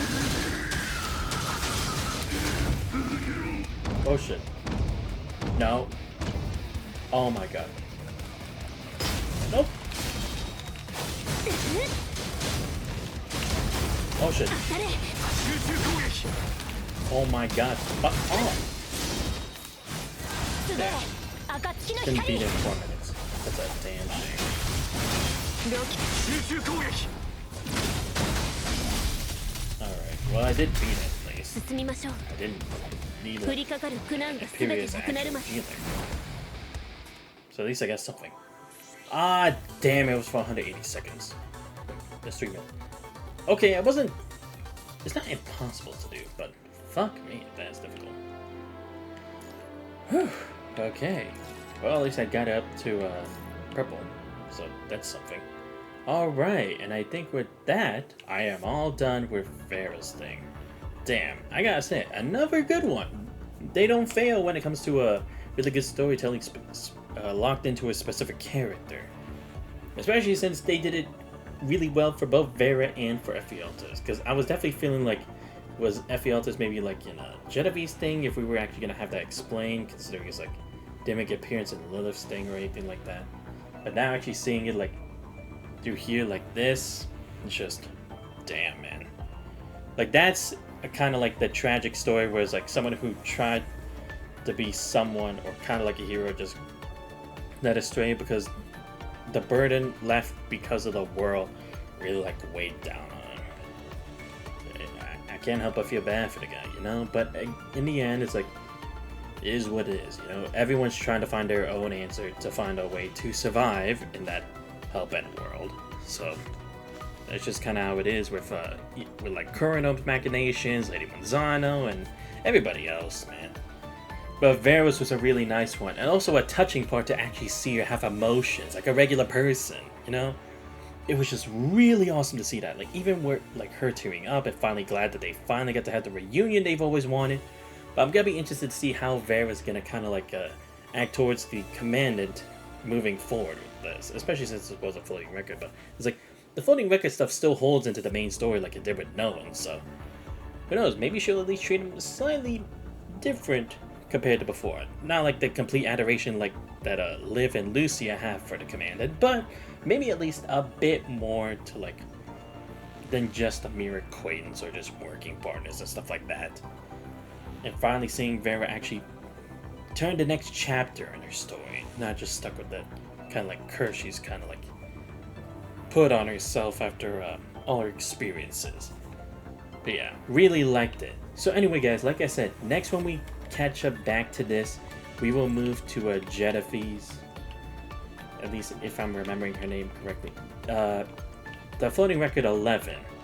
We'll just move on with that and see how far we can get before the DMC fight for that. I'm hoping I can get it done by then. Because let's see, how many parts is this?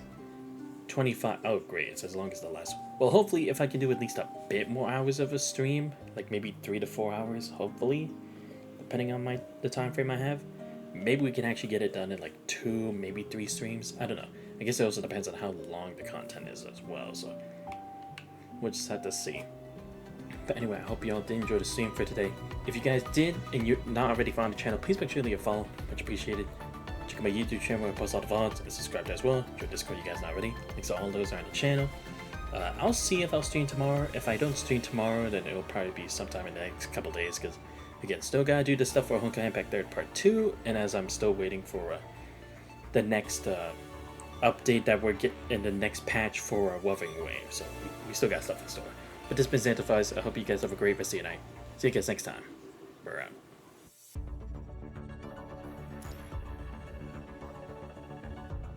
私はかつて命が2回尽きかけたわ。でも尽きるその前にいつも誰かが息を吹きかけ、今みたいに豪華を吹き消し死の淵から助けてくれるの。